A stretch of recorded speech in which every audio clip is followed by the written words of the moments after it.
आप सभी को वेलकम करता हूं हमारी YouTube चैनल ग्लोयर स्टडी पर। Good morning, everyone. Is it morning? It is evening. So, good evening, everyone. Arjuna Maths Foundation Batch for SSC CGL 2024 याद दिला दें, क्या पता तुम लोग भूल ही गए हो कि किस एग्जाम की हम लोग तैयारी कर रहे हैं। ठीक है, तो याद दिलाना आवश्यक है। कहीं ऐसा ना हो खो गए हो और इतना खो गए हो कि तुम्हें पता ही नहीं कि तैयारी किस चीज की चल रही है। हाँ, बस पढ़े जा रहे मैथ्स, भूल गए कि इंग्लिश भी पढ़ना है, रीजनिंग भी पढ़ना है, जीए भी पढ़ना है। एक दो लोगों के मैसेज आते हैं कि सर हम सिर्फ मैथ पढ़ रहे हैं, बहुत प्यार हो गया मैथ से। इसे प्यार नहीं बोलते, इसे बोलते हैं अंधा प्यार। और अंधा प्यार तुम्हें कहाँ ले जाता है? खड्डे में। ठीक है, तो मैथ से मोहब्बत करने को मैंने बोला है, मुझसे मोहब्बत करने को बोला है, बट बे इंतहा मोहब्बत नहीं कि आप अपना जजमेंट खो दें, आप अपने सोचने की शक्ति खो दें। ठीक है, तो मैं तुम्हें कोशिश कर रहा हूँ कि तुम्हारे इंटेलेक्ट को शार्प बनाऊं ताकि आप अच्छा हर चीज में सोच पाए कि आपको बाकी विषय भी पढ़ने हैं भैया। हाँ जी, क्लियर? समझ में आया कि नहीं? मैथ्स पढ़ो। हाँ जी, ये कौन लड़का है? इतना लंबा लीव ले लिया, कहाँ चले गए थे हम बेटा? कहाँ थे हम? कल भी शाम को आए, 2 दिन की छुट्टी ली थी हमने।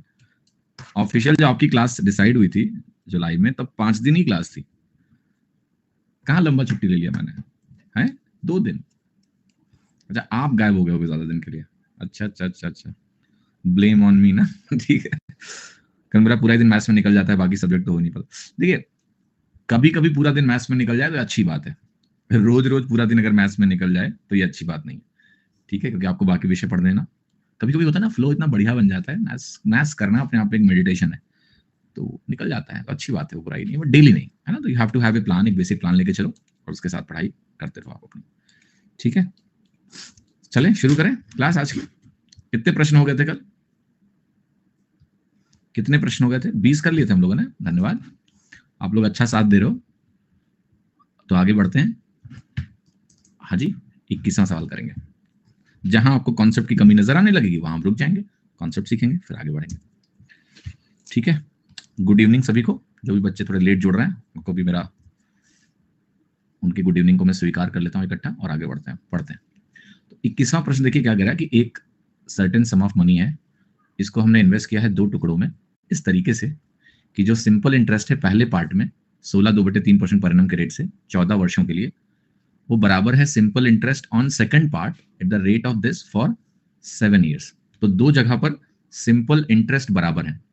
ठीक है, आगे कह रहा है कि find the sum of money if the difference between both the investment दिया हुआ, तो दोनों इन्वेस्टमेंट्स के बीच का अंतर दिया हुआ है, मुझे सम निकालना है। तो देखो समझना क्या है आपको कि 16/2/3%, तो दोनों सिनारियों में व्यक्त करता हूं। मान लेते हैं कि पहले सिनारियो में हमने एक्स अमाउंट इन्वेस्ट किया। ठीक, आप ये करो कि भाई 14 साल के लिए इन्वेस्ट किया है और 16/2/3% का इन्वेस्टमेंट है, जिसको हम बोल सकते हैं 1/6 पर ईयर ना। तो इफेक्टिवली इसका अगर प्रोडक्ट निकालेंगे तो 14 साल और 1/6, तो आप कहोगे मुझे 14/6 का इंटरेस्ट मिलेगा, जो कि इफेक्टिवली 7/3 के बराबर होगा। ट्रू और नॉट? यस। तो हम कह सकते हैं कि हमारा एक्स जो होगा वो +7/3 से बढ़ जाएगा। सेकेंड केस में आपका जो अमाउंट है मान लेते हैं वाई है, और उसको हमने इन्वेस्टमेंट जो रेट है वो 14/2/7% पर ईयर है, उसको हम 1/7 लिखेंगे, और 7 साल के लिए इन्वेस्टमेंट है। तो आप कहोगे इफेक्टिवली वो बन जाएगा कि वाई जो होगा हमारा वो +1 का इंक्रीमेंट है। +1 का मतलब 100%, फ्रैक्शन में +1 बिकम्स 100% इन्वेस्टमेंट। तो यहां जब आप +7/3 करोगे तो आपकी वैल्यू 10/3x हो जाएगी, और यहां जब आप +1 कर रहे हो इसका मतलब वाई में वाई जोड़ रहे हो तो वाई 2 गुना हो गया, 2y हो गया। ये पूरी कहानी है जो आपके सामने लिखी हुई है। अब अगर सिंपल इंटरेस्ट बराबर है तो बेसिकली आप कहना क्या चाह रहे हो कि यहां पर इंटरेस्ट आपका है 7/3x और यहां पर इंटरेस्ट आपका है y। तो 7/3x आप कह रहे हो कि y के बराबर है, तो यहां से बेसिकली एक रिलेशनशिप आपको मिल रही है कि 7x = 3y। एक तरह से एक इक्वेशन मिल रही है, x और y का रेशियो मिल रहा है आपको। ठीक है, मुझे क्वेश्चन में अगर जाऊं मैं, उसके पहले आप x/y लिखिए तो आपको मिलेगा 3:7।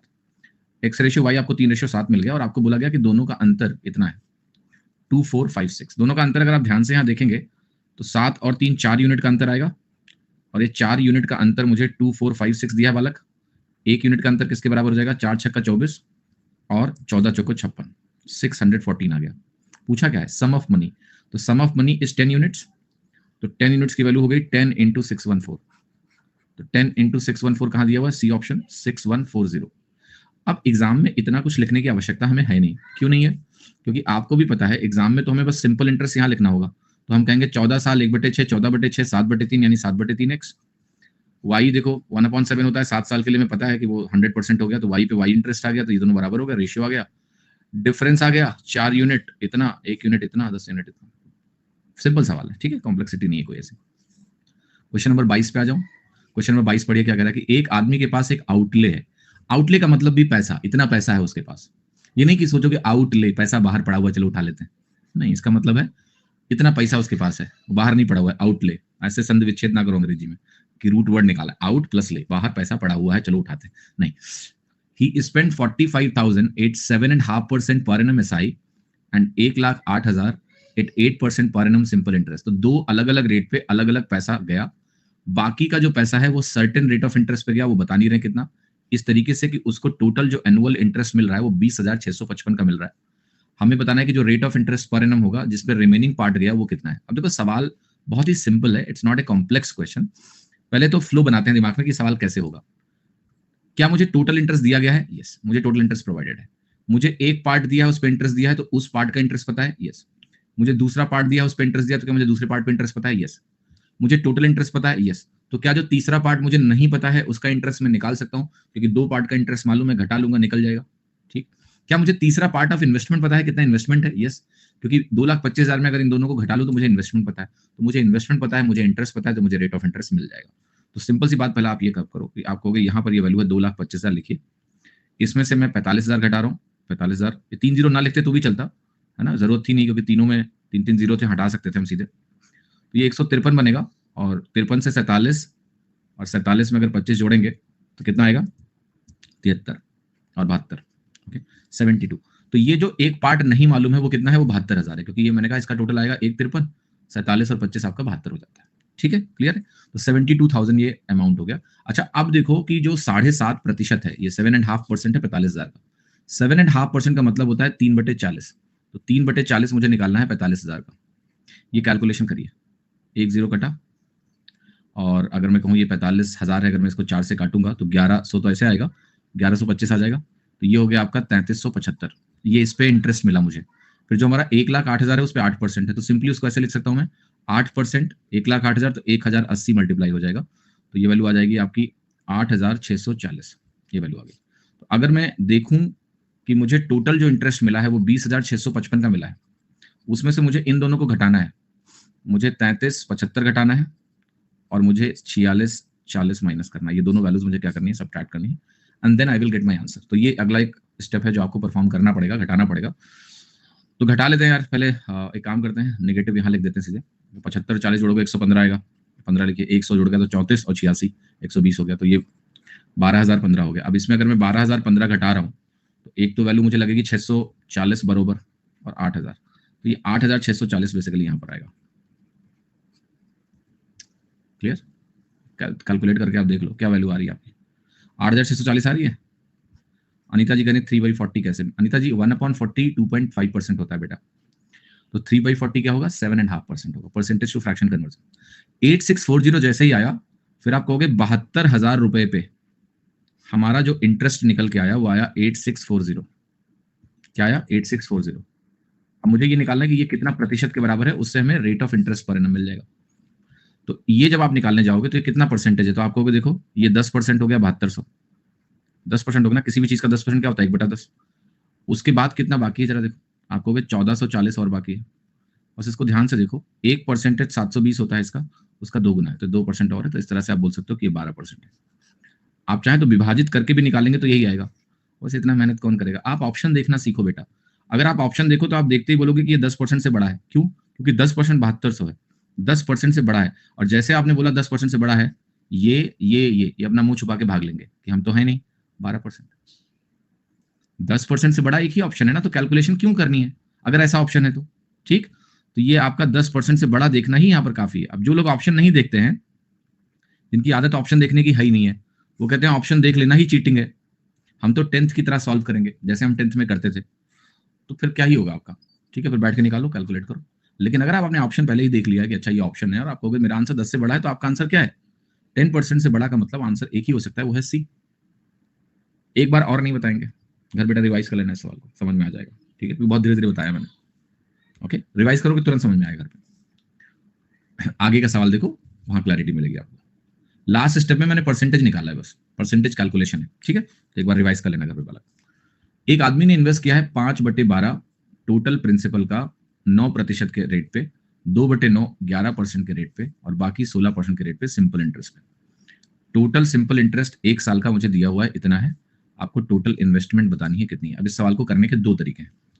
आप पहले मानो कि हमारी टोटल वैल्यू x है, ठीक, तो आप कहोगे 5/12 हमारा कितने पे गया, 5/12 x, इतना हिस्सा जो है वो 9% पे गया, तो 9% का मतलब इंटू 9/100, उस पर आपको इतना मिला।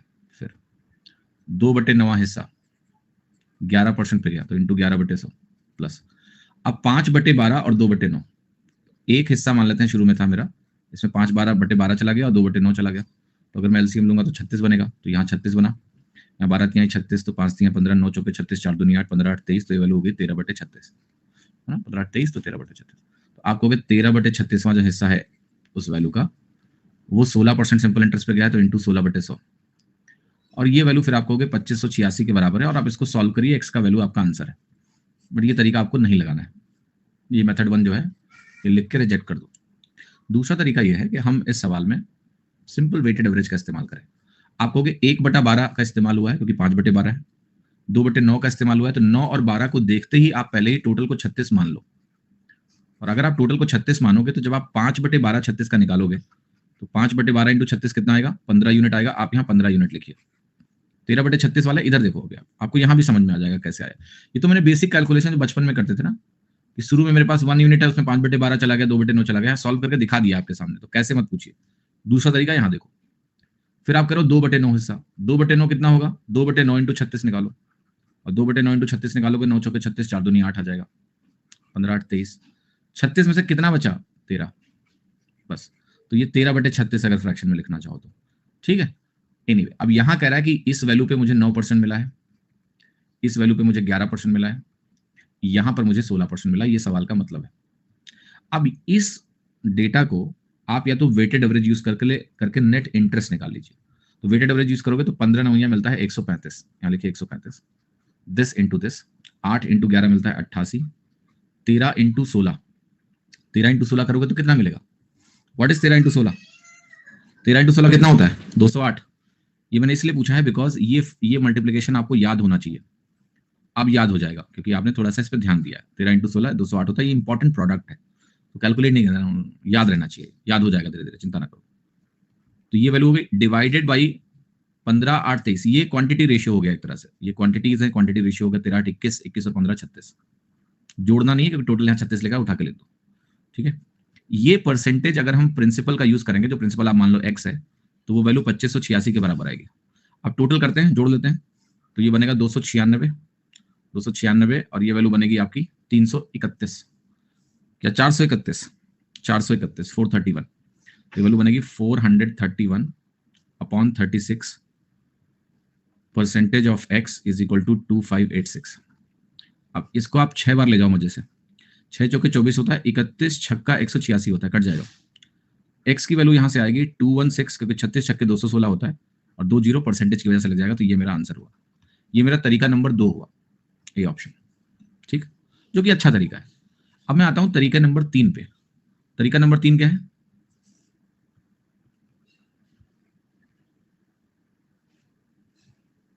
ठीक है।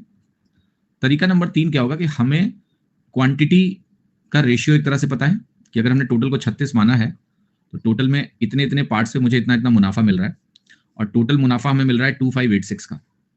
तो हम यहां से औसत रिटर्न निकाल सकते हैं कि भाई हमें कई सारी चीजों पे इतना इतना रिटर्न आ रहा है, औसत रिटर्न क्या है। तो यहां पर एवरेज का कॉन्सेप्ट आप लगा सकते हो, और एवरेज के कॉन्सेप्ट में एक कॉन्सेप्ट होता है डेविएशन का। डेविएशन में अपना औसत आप मान सकते हो, ठीक है। तो कोई भी संख्या को आप अपना औसत मान लीजिए, जैसे आपने कहा कि मैं अपना औसत इसको मानूंगा कि ये मेरा औसत है 11, मान लो। आपको अपना औसत 9 मानना है, आप 9 मान लो, जो तुम्हें अच्छा लग रहा है, जो तुम्हें मन पसंद हो वो अपना औसत आप मान लो, जो भी पसंद है। जैसे आपको हम अपना औसत 10 मानेंगे तो आप 10 मान लो, ठीक है, 10 ही मान लेते हैं।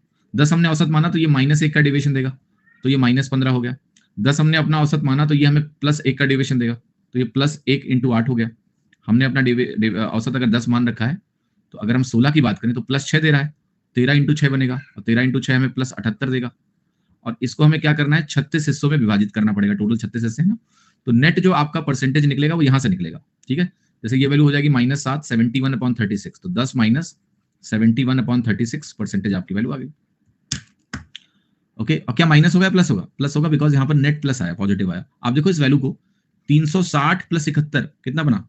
431। 431/36% ये भी आ गया, सरलता से आया। और यही वैल्यू मुझे क्या करना है, 2586 के बराबर कर देना है। तो अगर मैं इसको डिवाइड करूं तो ये 6 बार गया, x की वैल्यू कितनी आई? 36 × 216 और 2 0। ये हमारा आंसर हो गया। तो ये हमारा मेथड 3 है, और मेथड 3 हमारा क्या है? डेविएशन। औसत को हमने माना, डेविएशन। तो डेविएशन अप्रोच से भी आप इसको सॉल्व कर सकते हैं। तो I have tried to give you all 3 approaches, और इन तीनों अप्रोचेस से सवाल कैसे हो सकते हैं। पहला तो मत यूज करना, ये बहुत ही प्रिमिटिव तरीका है। पाषाण काल में जो हमारे पूर्वज हुआ करते थे वो यूज करते थे तरीका, तो इस तरीके में तो मत ही जाना। ठीक है, पाषाण काल में कंपटीशन नहीं था, बट अभी बहुत कंपटीशन है बेटा।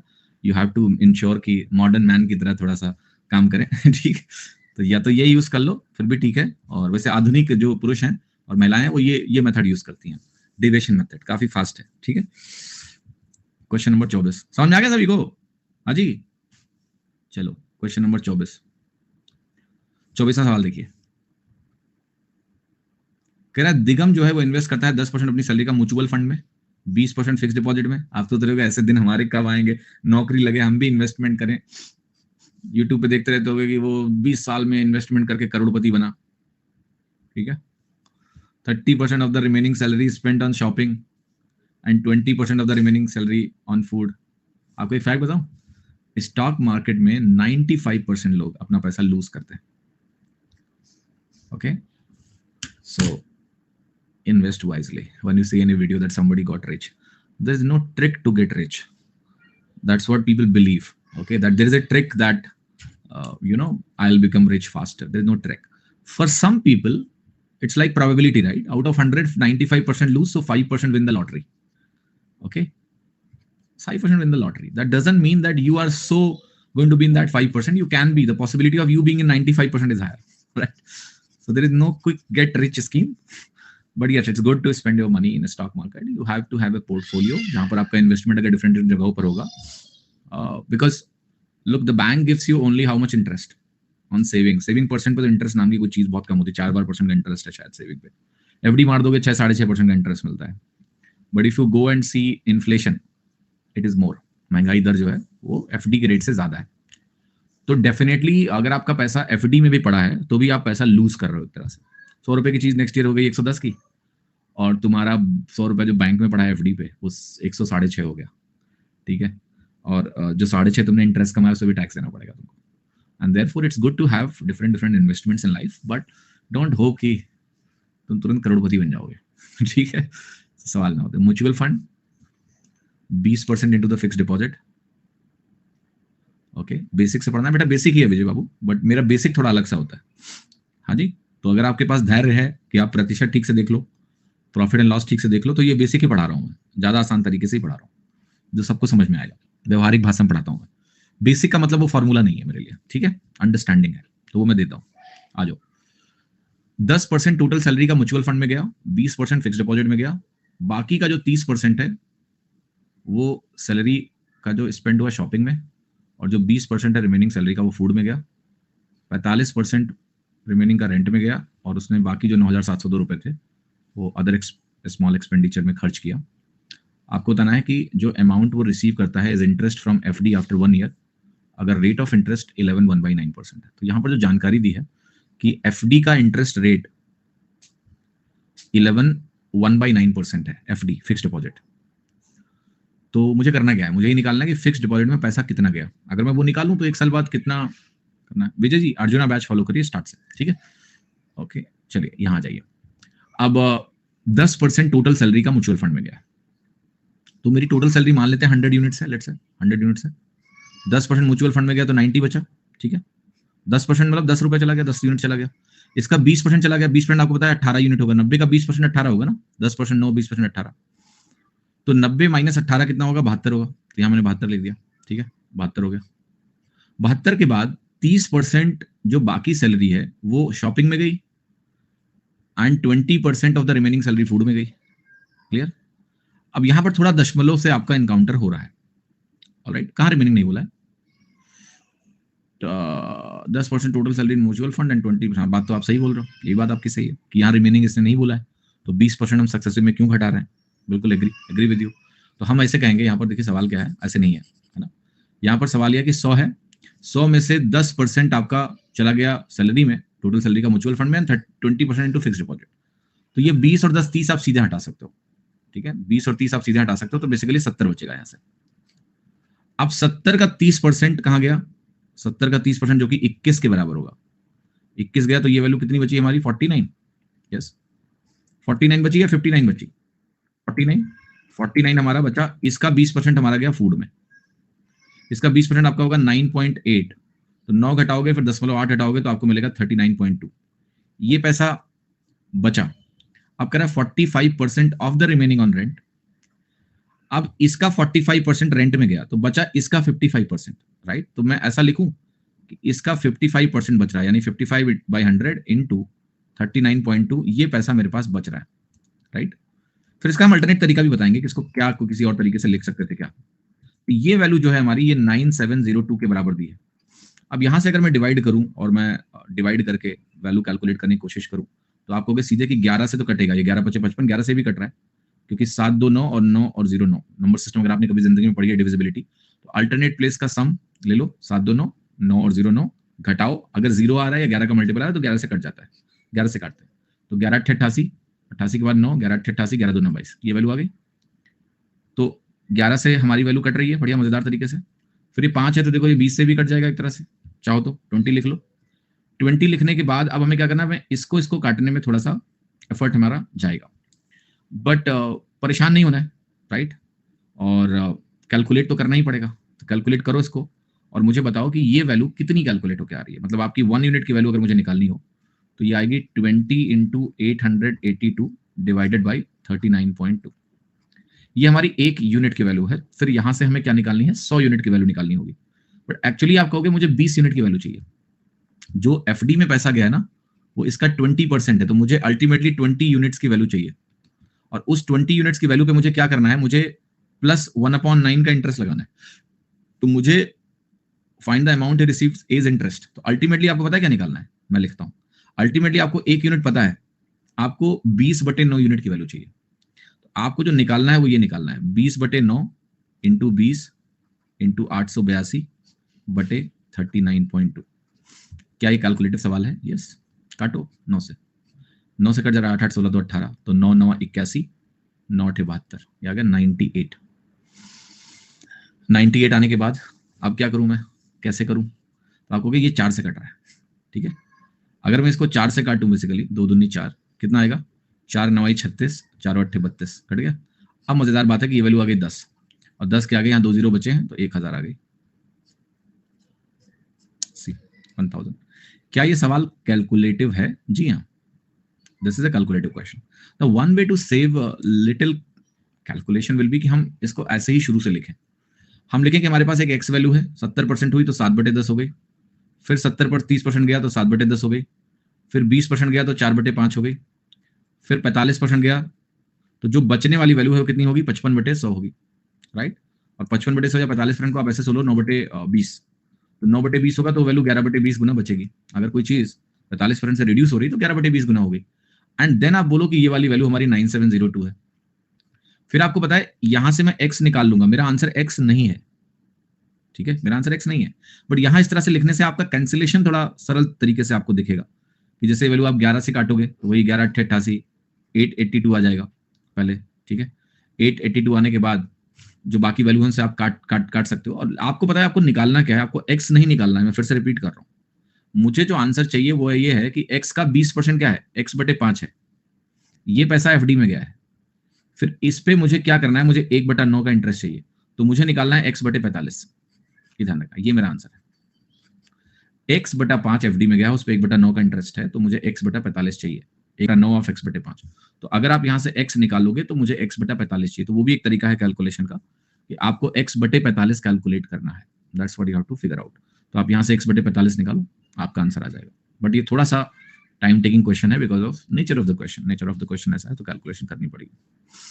ठीक है, प्रोसेस यही है 20/9। अरे भैया मैं क्या बोल रहा हूँ, जब तुमने इसको 100 माना तो एफडी में कितना पैसा गया, देखो 20%, 20 यूनिट गया। अब 20 यूनिट पे तुम 1/9 का इंटरेस्ट लगा रहे हो, तो इंटरेस्ट कितना हो गया, 20/9 हो गया। 20/9 का मतलब 20/9 तुम्हारा आंसर नहीं है, 20 यूनिट/9, और 1 यूनिट की वैल्यू तुम्हारी यहां लिखी हुई है, वो डालो वहां पर जाके तो आंसर आ जाएगा। ठीक, लंबा सवाल है। क्वेश्चन नंबर 25 देखिए, एक सम इतना हो जाता है 15% पर एनम सिंपल इंटरेस्ट पर 4 वर्षों में। आपको बताना है simple interest on the same sum at the rate of 12% per annum in triple the time. Time को 3 गुना करना है। तो कोई पर्टिकुलर सम है और वो कह रहा है कि वो 84,000 हो जाएगा 15% से 4 साल में। तो 15% से 4 साल में कुल 60% की बढ़ोतरी होगी। आर और टी का प्रोडक्ट निकालेंगे, 60% से बढ़ गया।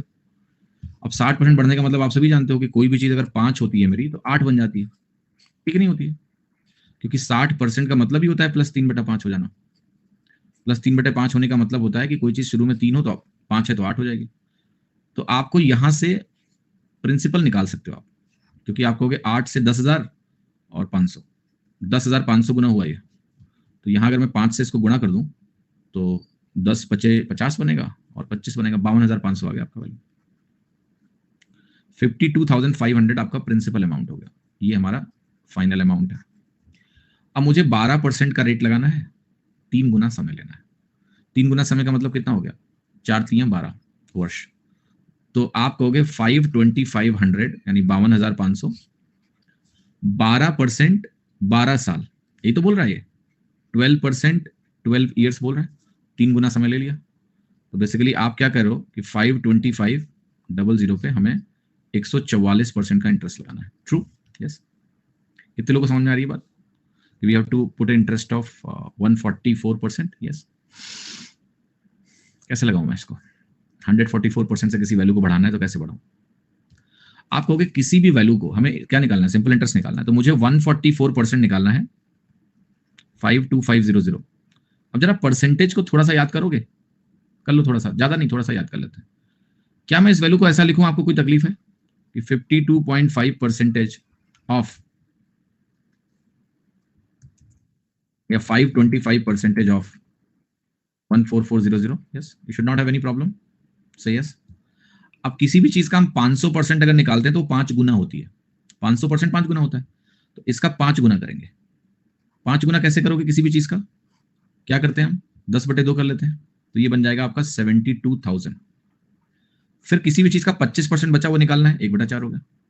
1/4 144 का पता है आपको कितना होता है, 3600, तो 3600 हो गया। 72×3 75,600 आपका आंसर हो गया।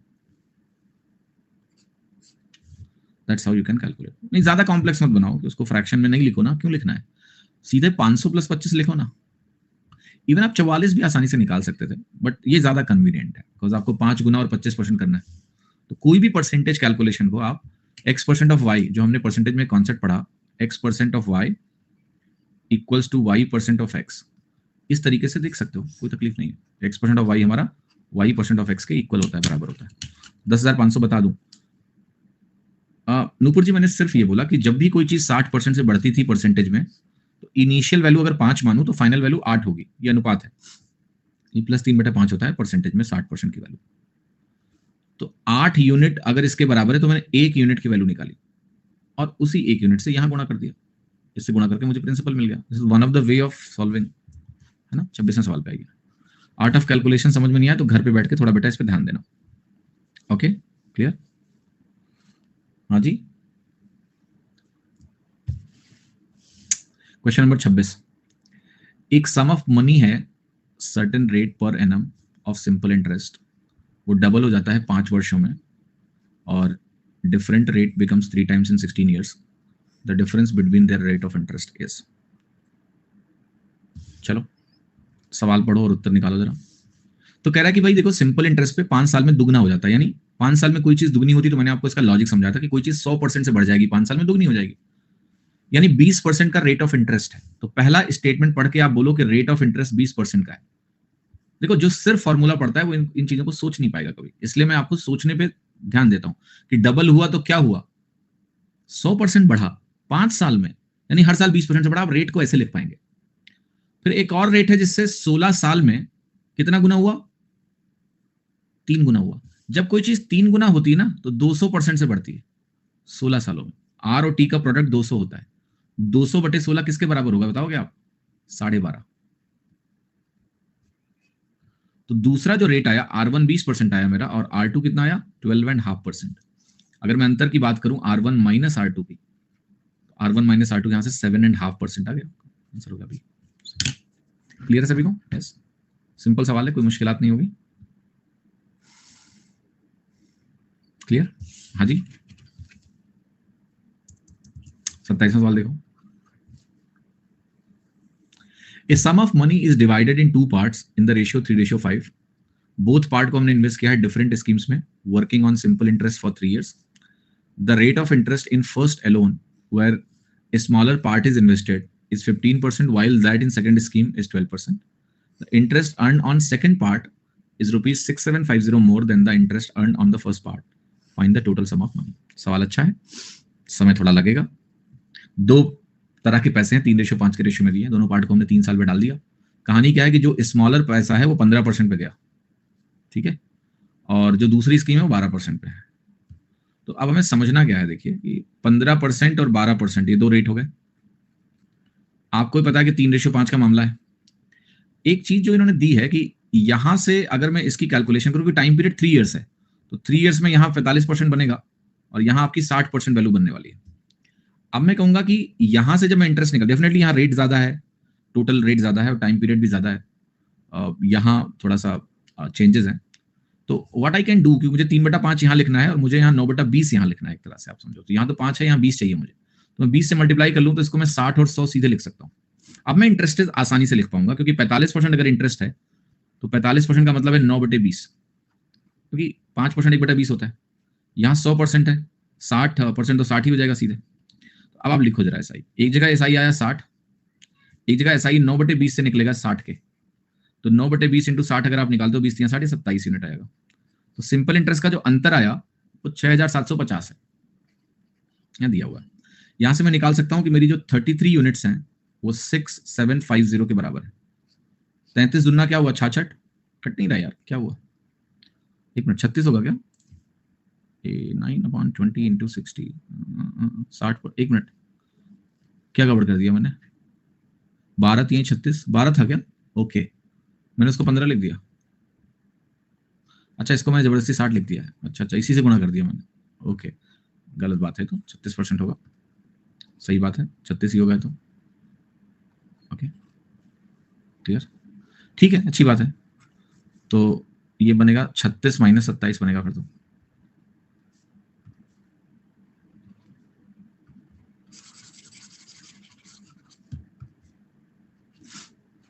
नौ यूनिट 6750, एक यूनिट, 9 7 63, 9 5 45, 750 आ गया। हमें निकालना क्या है, total sum of money, total sum of money 160 unit है। तो 160 को मुझे 750 से गुणा करना है। क्या आपको अपनी आर्ट ऑफ कैलकुलेशन याद आ रही है कि हम 750 को देखते ही 3/4 लिख देते थे, और अगर हम 3/4 लिखेंगे तो हमें पता है हमारे आंसर में 12 आने वाला है। हम 750 से गुणा नहीं करने वाले, हमें पता है 75% 3/4 होता है, तो जहां भी 75 दिखे, 7.5 दिखे, 0.75 दिखे, हम 3/4 लिख देंगे। और 3/4 लिखने के बाद हमारी वैल्यू क्या आएगी, 3/4 40 3 120, 12 डिजिट आया, वही मेरा आंसर है, कुछ और नहीं हो सकता है।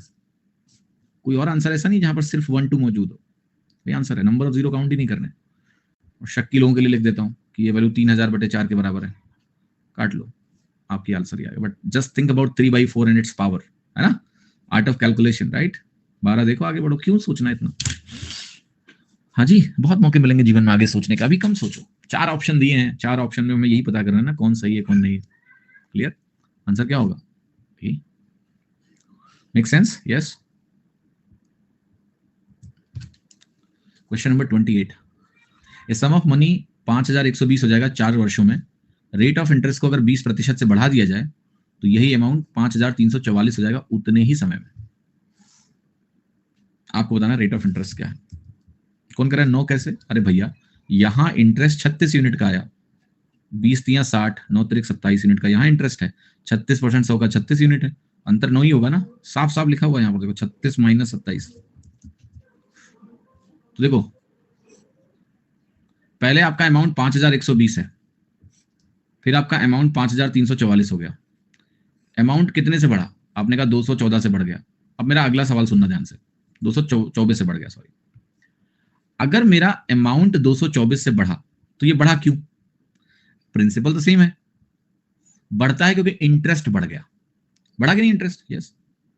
आप करो इंटरेस्ट 20% से बढ़ा, मतलब क्या हुआ कि पहले अगर मुझे 5 यूनिट का एसआई मिल रहा था, अब मुझे 6 यूनिट का एसआई मिल रहा होगा। Make sense? भाई इंटरेस्ट तभी तो 20% से बढ़ा। यस और नो? यस।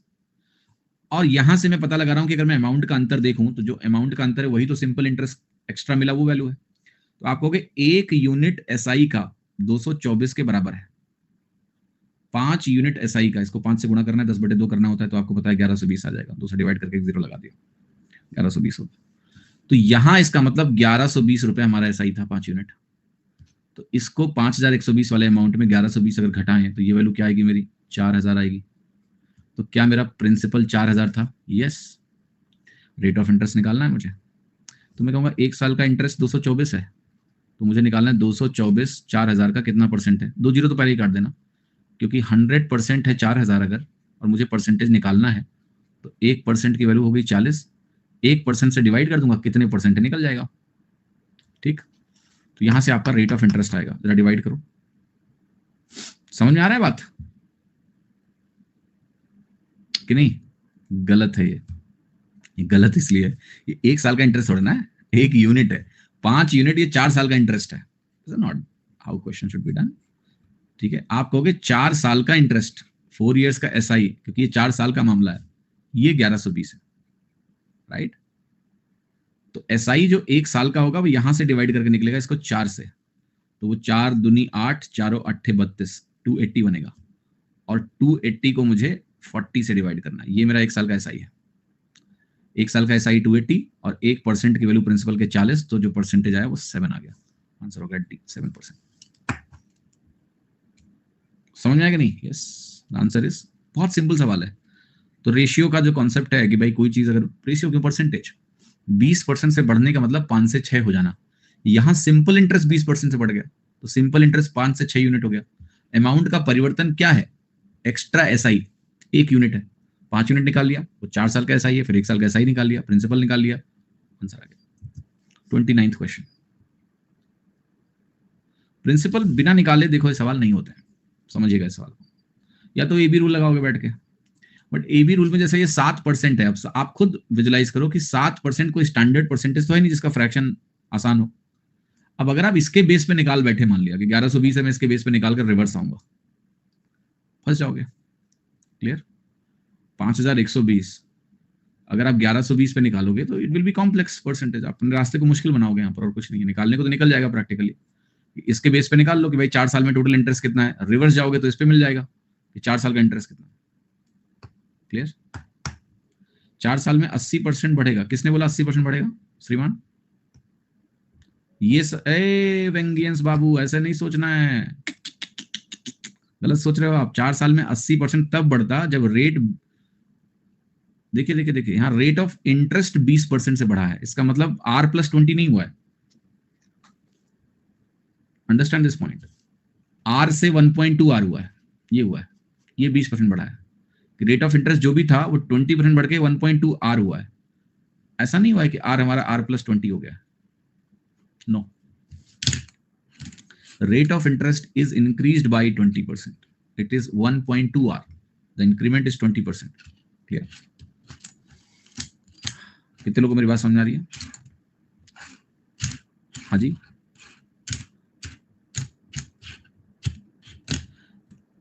देखिए अगर आप 80% आप वहां पर लिखते हैं कि मेरा 80% 224 के बराबर है, और फिर आप कह रहे हो कि उससे वैल्यू हमारी क्या निकाल रहे हो उसके बाद आप 80% 224 के बराबर है, फिर आपने क्या निकाला उसके बाद? What did you figure out then after that?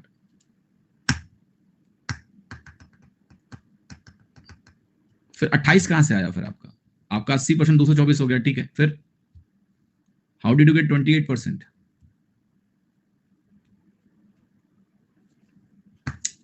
जो भी आप अल्टरनेट सोच रहे हो क्लास के अंत में बताना मुझे, ठीक है? क्लास के अंत में डिस्कस कर लेंगे फिर से जो आपके डाउट्स हैं। अभी आगे बढ़ जाते हैं, ठीक है? क्वेश्चन नंबर 29 देखिए ध्यान से। सिंपल इंटरेस्ट एक सर्टेन सम पे 8 महीने के लिए इस रेट पे इतना कम है then the simple interest on the same sum for 15 month at this rate, find the principal. तो 8 महीने, 15 महीने, यहां देखो दो दो फ्रैक्शन लगने वाले हैं क्योंकि महीना इज नॉट साल। तो 8 महीने को क्या लिख सकते हो आप? 2/3 साल। 8 महीना 8/12 साल होता है। 8/12 साल को हम लिखेंगे 2/3 ईयर्स। ऐसे जो 15 महीना होता है ये हमारा 15/12 साल के बराबर होता है। 3×5 15, 3×4 12, 5/4 साल।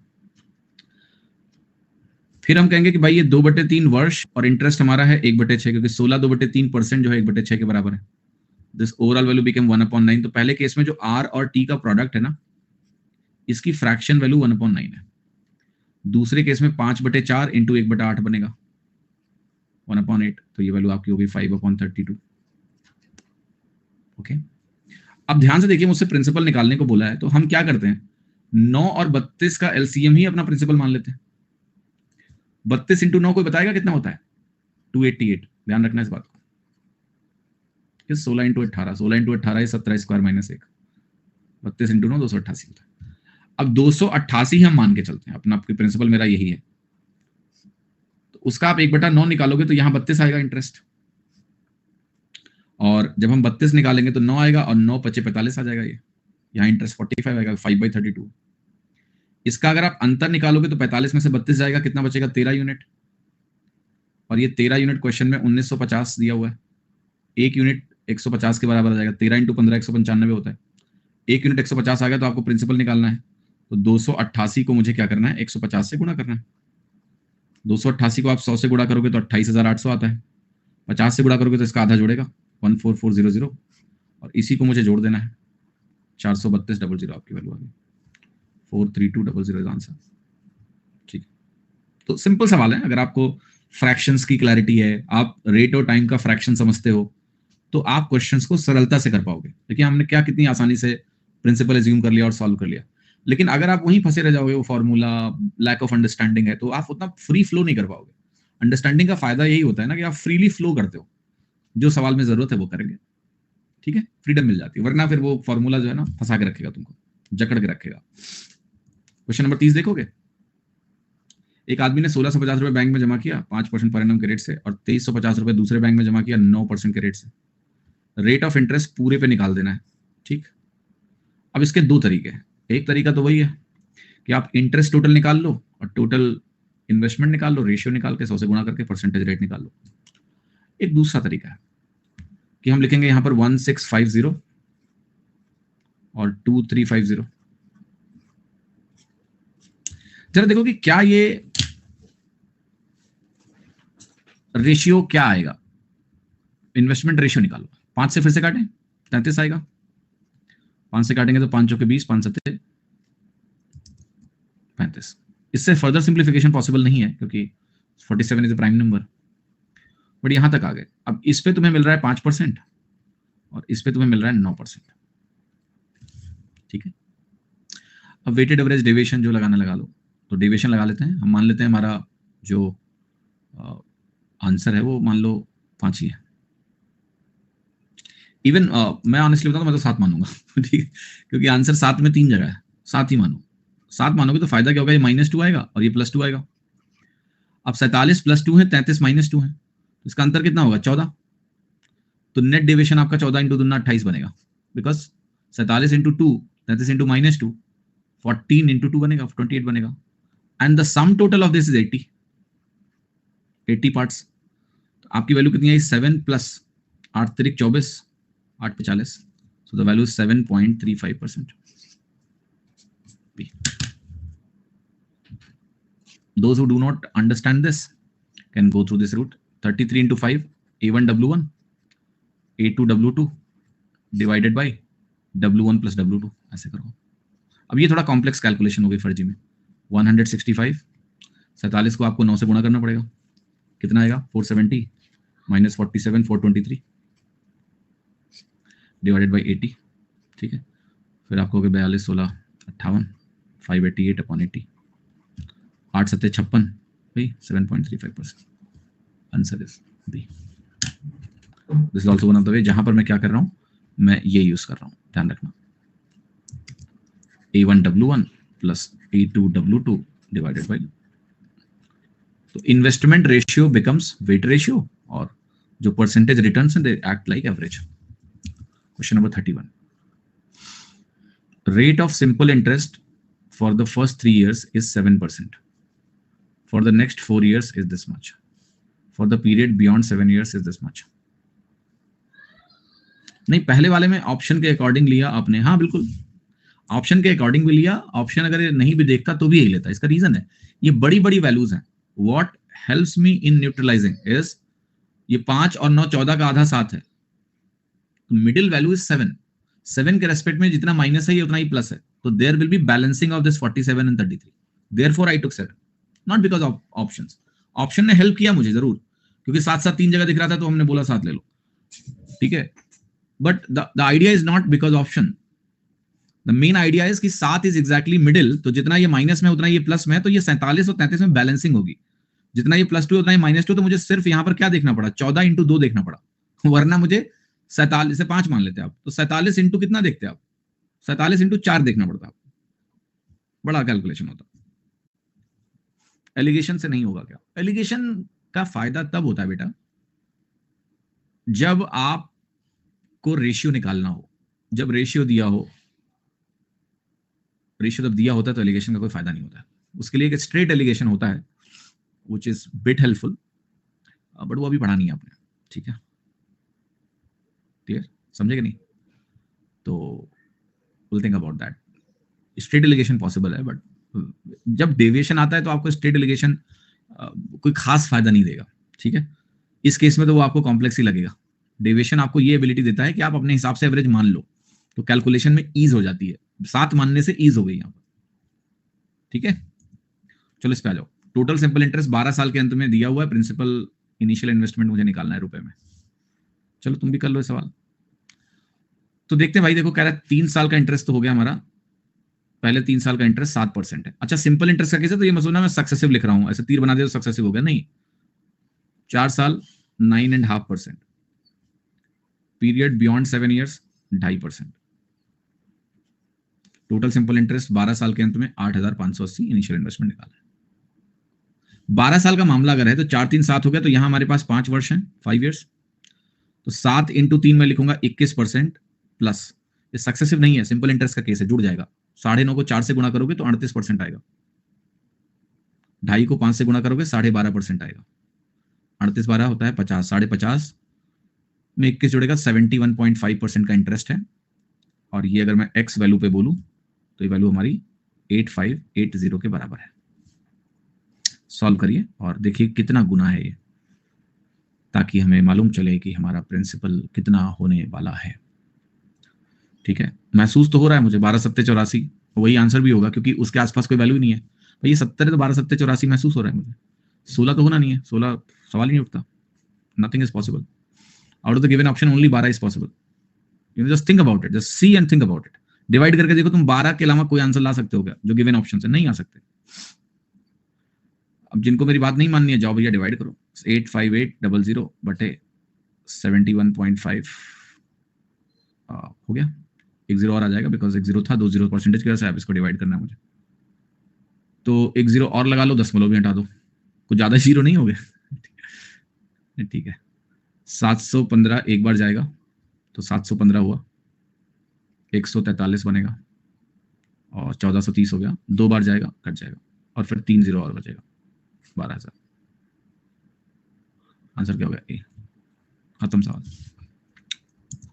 क्वेश्चन नंबर 32, रमेश ने बोरो किया है 4500 रुपए अपने दोस्त सुरेश से 31 दिसंबर 2008 को, इस कंडीशन पे कि वो पैसा लौटा देगा 1 ईयर में सिंपल इंटरेस्ट के साथ 15% per annum. However, Ramesh gets into a position of returning the paisa on this date. Find the amount that Ramesh had to return to Suresh. This सवाल is गलत, सवाल ही गलत है यार। लड़के पैसा उधार लेके सिंपल इंटरेस्ट देंगे, पहली बात। दूसरा वो लौटाएंगे और भी समय के पहले। अगर यहाँ पर लिखा होता गीता और सीता तो मैं मान लेता है बात। लड़कियां हिसाब में बहुत तेज होती हैं, एक एक रुपए का हिसाब ले लेती हैं अपना, ठीक है। लड़के उधार जब लेते हैं तो पहले ही मान लो कि मिलना नहीं है, और अगर मिलेगा भी तो समय से नहीं मिल सकता है। टाइम से तो मिलने का कोई सवाल ही नहीं उठता है, और ये टाइम से पहले दे रहे हैं। नन ऑफ दीज तो मैं तो लगा देता भैया। इस सवाल में मैं इमोशन से ही आंसर लगाता, मैं नहीं लगाता सवाल। इतना मैंने झेला हुआ है कि मैं तो नन ऑफ दीज लगाता, भले ही माइनस में नंबर दे दो मुझे कोई फर्क नहीं पड़ता। ठीक है। हाँ जी, चलो अब सवाल समझते हैं इमोशंस को साइड में रख के। ओके, तो एक साल में 15% का इंटरेस्ट मिलना था। 31 दिसंबर को उसने पैसा लिया, बट वो 31 अगस्त को अगर लौटा रहा है तो कितने महीने में लौटा रहा है जरा समझो। 8 महीने में, है ना? 8 मंथ, 7 नहीं 8, जनवरी से लेके अगस्त 8 महीने होता है ना। तो 8 मंथ का मुझे इंटरेस्ट निकालना पड़ेगा। आप कहोगे 12 महीने का इंटरेस्ट 15% है, तो 8 महीने का इंटरेस्ट कितना होगा? 15/12 × 8, दैट इज 10%। तो बेसिकली 10% इंटरेस्ट लगेगा फिर तो अच्छी बात है। 4500 रुपए बोरो किया था, 450 रुपए का इंटरेस्ट लगा, ये वैल्यू 4950 रुपए हो गई। हाँ जी, 4950, दैट्स द आंसर। तो यहाँ पर ऑप्शन बहुत ही वाहियात दिए हैं, क्योंकि 4500 रुपए ऑप्शन काफी प्रैक्टिकल हैं। दोस्त लौटाएंगे भी तो ऐसे ही लौटाते हैं, पूरा कहाँ लौटाते हैं, तो काट लेते हैं सिंपल इंटरेस्ट। क्या कंपाउंड इंटरेस्ट में पैसा काट लेंगे, काट के देंगे, कहेंगे लौटा दे रहे हैं, कम है क्या? ठीक है। बट कोई नहीं, व्यवहारिकता पे जाते हैं तो 4500 से ज्यादा ही पैसा वापस आएगा इंटरेस्ट के हिसाब से। तो ए ऑप्शन। तो सारे इमोशंस को साइड में रख के हमने ये ऑप्शन लगाया है बहुत कष्ट के साथ। और मुझे सारे अपने पैसे उधार याद आ रहे हैं जो मुझे मिले ही नहीं आज तक। लिस्ट ऑफ मनी, नहीं मिला पैसा ना।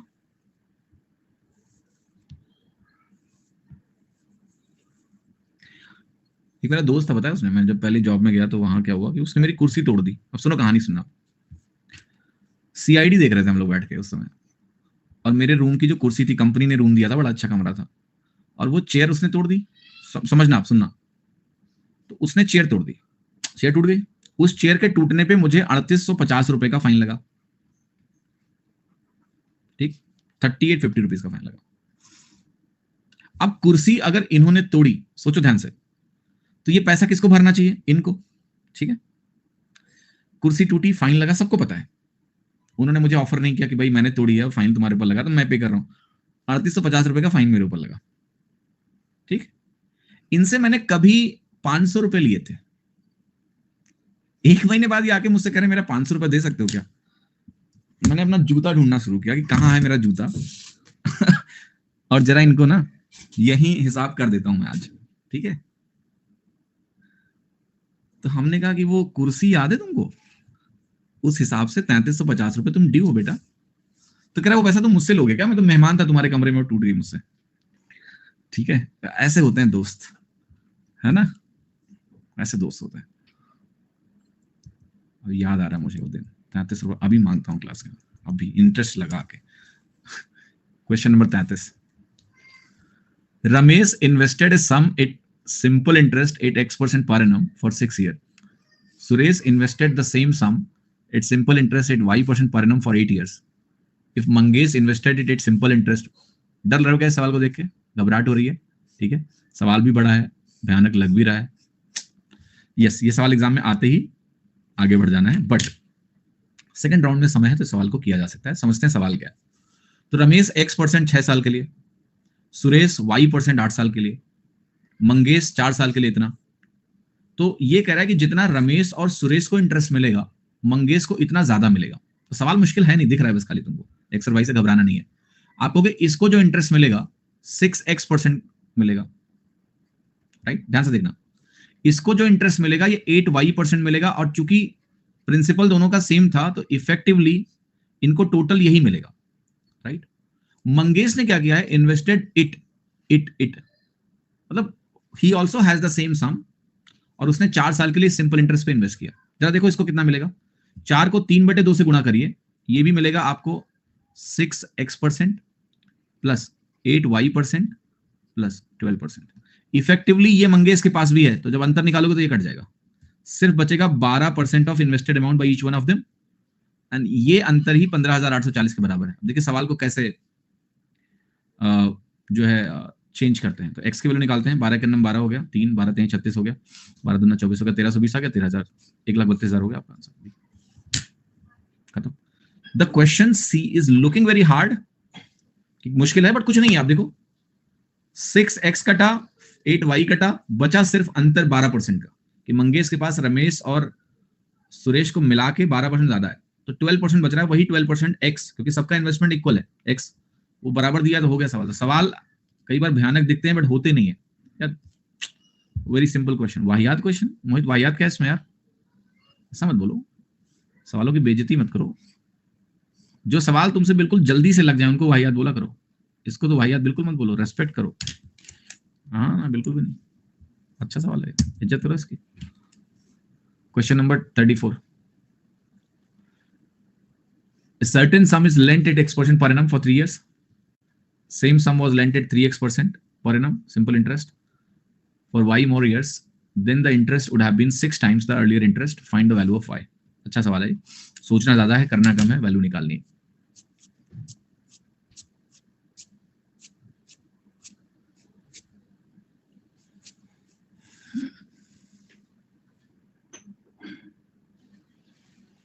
What is the answer for this question? What is the answer for this question? सोचो।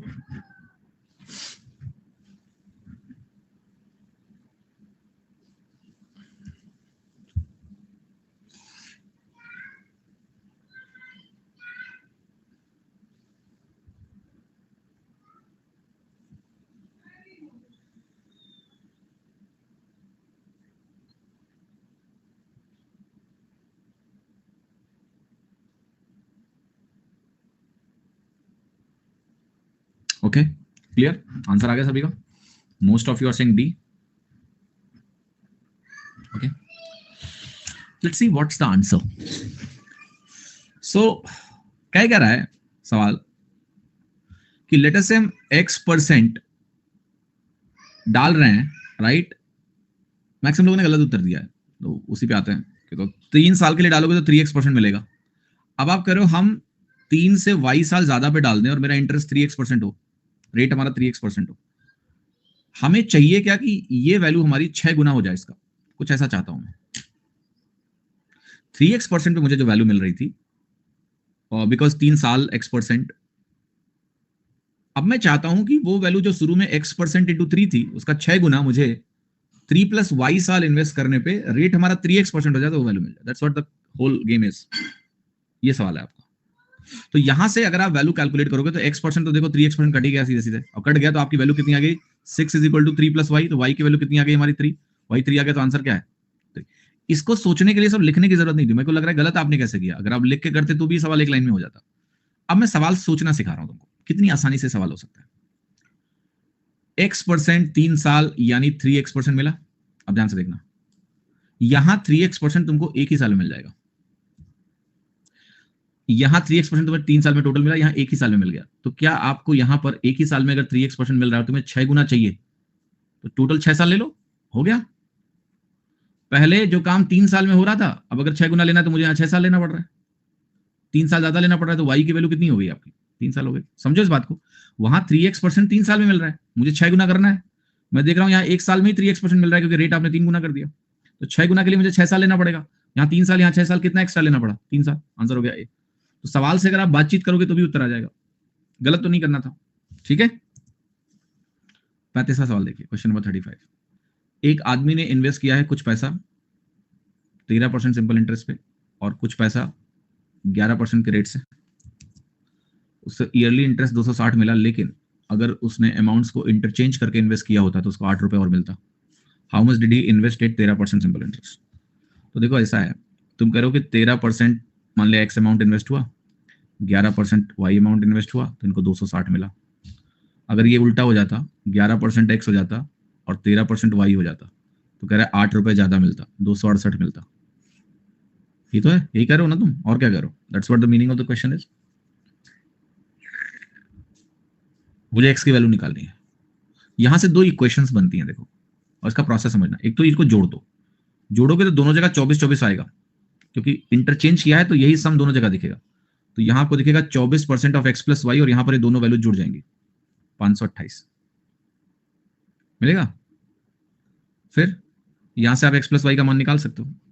24 से जाके काटो इसको, 24×48, 24×48 2200। फिर घटा लो इनको, माइनस कर लो, इसको इसमें से घटा लो या इसको इसमें से घटा लो, whatever you want to do. Subtract कर देते हैं ऐसे, इसको ऐसे घटा लो। अगर आप इसको सब्ट्रैक्ट करोगे तो आपको मिलेगा 2% ऑफ एक्स माइनस वाई, और यहां पर ये वैल्यू मिलेगी -8, which is X minus Y is equal to -400। 50 ये बटा 2 से डिवाइड करोगे ना, -400। अब एक्स प्लस वाई मालूम है तुम्हें, एक्स माइनस वाई मालूम है तुम्हें, यहां से तुम्हें एक्स मालूम है क्योंकि 13% पे एक्स गया है। एक्स कैसे निकलता है, दोनों को जोड़ के आधा करने से। 22 में 4 1800 का आधा 900 होता है, और वाई की वैल्यू कैसे आती है, दोनों को घटा के आधा करने में, 26/2 1300। क्या चाहिए मुझे, यही चाहिए ना, ले लो 900 आंसर है। स्टैंडर्ड सवाल है इंटरचेंज का, मतलब इट्स लाइक इसको रिवाइज कर लो। मतलब आप जब प्रैक्टिस कर लोगे इन सवालों की, 4-5 सवालों की, तो आप सीधे इक्वेशन उठा के लिखोगे, सब नहीं लिखोगे। आप कहोगे 13-11 interchange 24 into x plus y, इन दोनों का टोटल होगा 260, और 8 ज्यादा नहीं 268। You will have the flow in the mind, so you will be directly writing these equations and then solve करके निकालना। मुश्किल नहीं है, ठीक है। 36वां सवाल देखिए। एक ट्रेडर ने 27,000 रुपए इन्वेस्ट किया है 3 स्कीम्स में। स्कीम का नाम है ABC, परसेंटेज रिटर्न दिया हुआ है। जो अमाउंट इन्वेस्ट किया गया है स्कीम सी में, वो 50% ज्यादा है अमाउंट जो ए में इन्वेस्ट हुआ है उसकी तुलना में। Find the amount invested in scheme B if he gets a total amount of this much in 4 years. भैया टोटल अमाउंट 4 साल का दिया हुआ है। Amount means what? Amount means principal plus interest. So जरा देखते हैं भाई मामला कितना है। सी का इन्वेस्टमेंट अमाउंट 50% ज्यादा है ए से, तो सी और ए में एक रेशियो दिया है। बी का हमें इन्वेस्टमेंट अमाउंट निकालना है if he gets a total amount of this in 4 years। ठीक है, कैलकुलेट करो यार, लिखो इसकी वैल्यू। तो देखो पहले बी और सी का जो रेशियो उसको समझते हैं। ए और सी का रेशियो सॉरी इज 2:3, ये भी दिया हुआ है मुझे। तो अब यहां थोड़ा सा एक्स मानना पड़ेगा, ठीक है, क्योंकि अगर हम ए को बोलेंगे 2x और हम सी को बोलेंगे 3x, लेट्स से, तो ये वैल्यू हमारी 27,000 - 5x हमें लिखना पड़ेगा, क्योंकि बगैर लिखे कॉम्प्लेक्सिटी आपकी थोड़ी ज्यादा हो जाएगी। तो कहीं कहीं एक्स को हमें ना चाहते हुए भी याद करना पड़ता है, राइट? ओके, फाइन और नॉट? Yes, all right. अब यहाँ 16% है, 19% है, लिख लेते हैं। अब यहाँ 16% लिख लेते हैं, यहाँ 19% लिख लेते हैं, और यहाँ हमारा 31% लिख लेते हैं। टोटल अमाउंट हमें दिया हुआ है। तो व्हाट विल हैपन, ये जो 16% वैल्यू है ये एक तरह से 116% हो जाएगी, राइट? अगर हम प्रिंसिपल प्लस इंटरेस्ट लिखते हैं, या फिर हम ऐसा देख लें कि 27 है और ये 51,120 है, तो इंटरेस्ट कितना आया? 24,120 का आया, तो हम सीधे इंटरेस्ट अमाउंट लिख लें, ये भी ठीक है। तो हम इंटरेस्ट ही लिखेंगे फिर। एक चीज का बस ध्यान रखना, मैं यहाँ 24,120 लिख रहा हूँ और 2 जीरो और डाल रहा हूँ, क्योंकि ये 16% एनीवे 16/100 बनेगा, 19/100 बनेगा, 31/100 बनेगा, वो 100 उधर भेज दो, ताकि मुझे यहाँ सिर्फ मल्टीप्लाई करके लिखना हो। तो ये बनेगा 32x, 19 को मुझे यहाँ 27 से गुणा करना पड़ेगा, कितना आएगा? 380, एंड देन 19 को हम 7 से गुणा करेंगे, 136। तो 380 136 करोगे 516 आ जाएगा, ठीक है।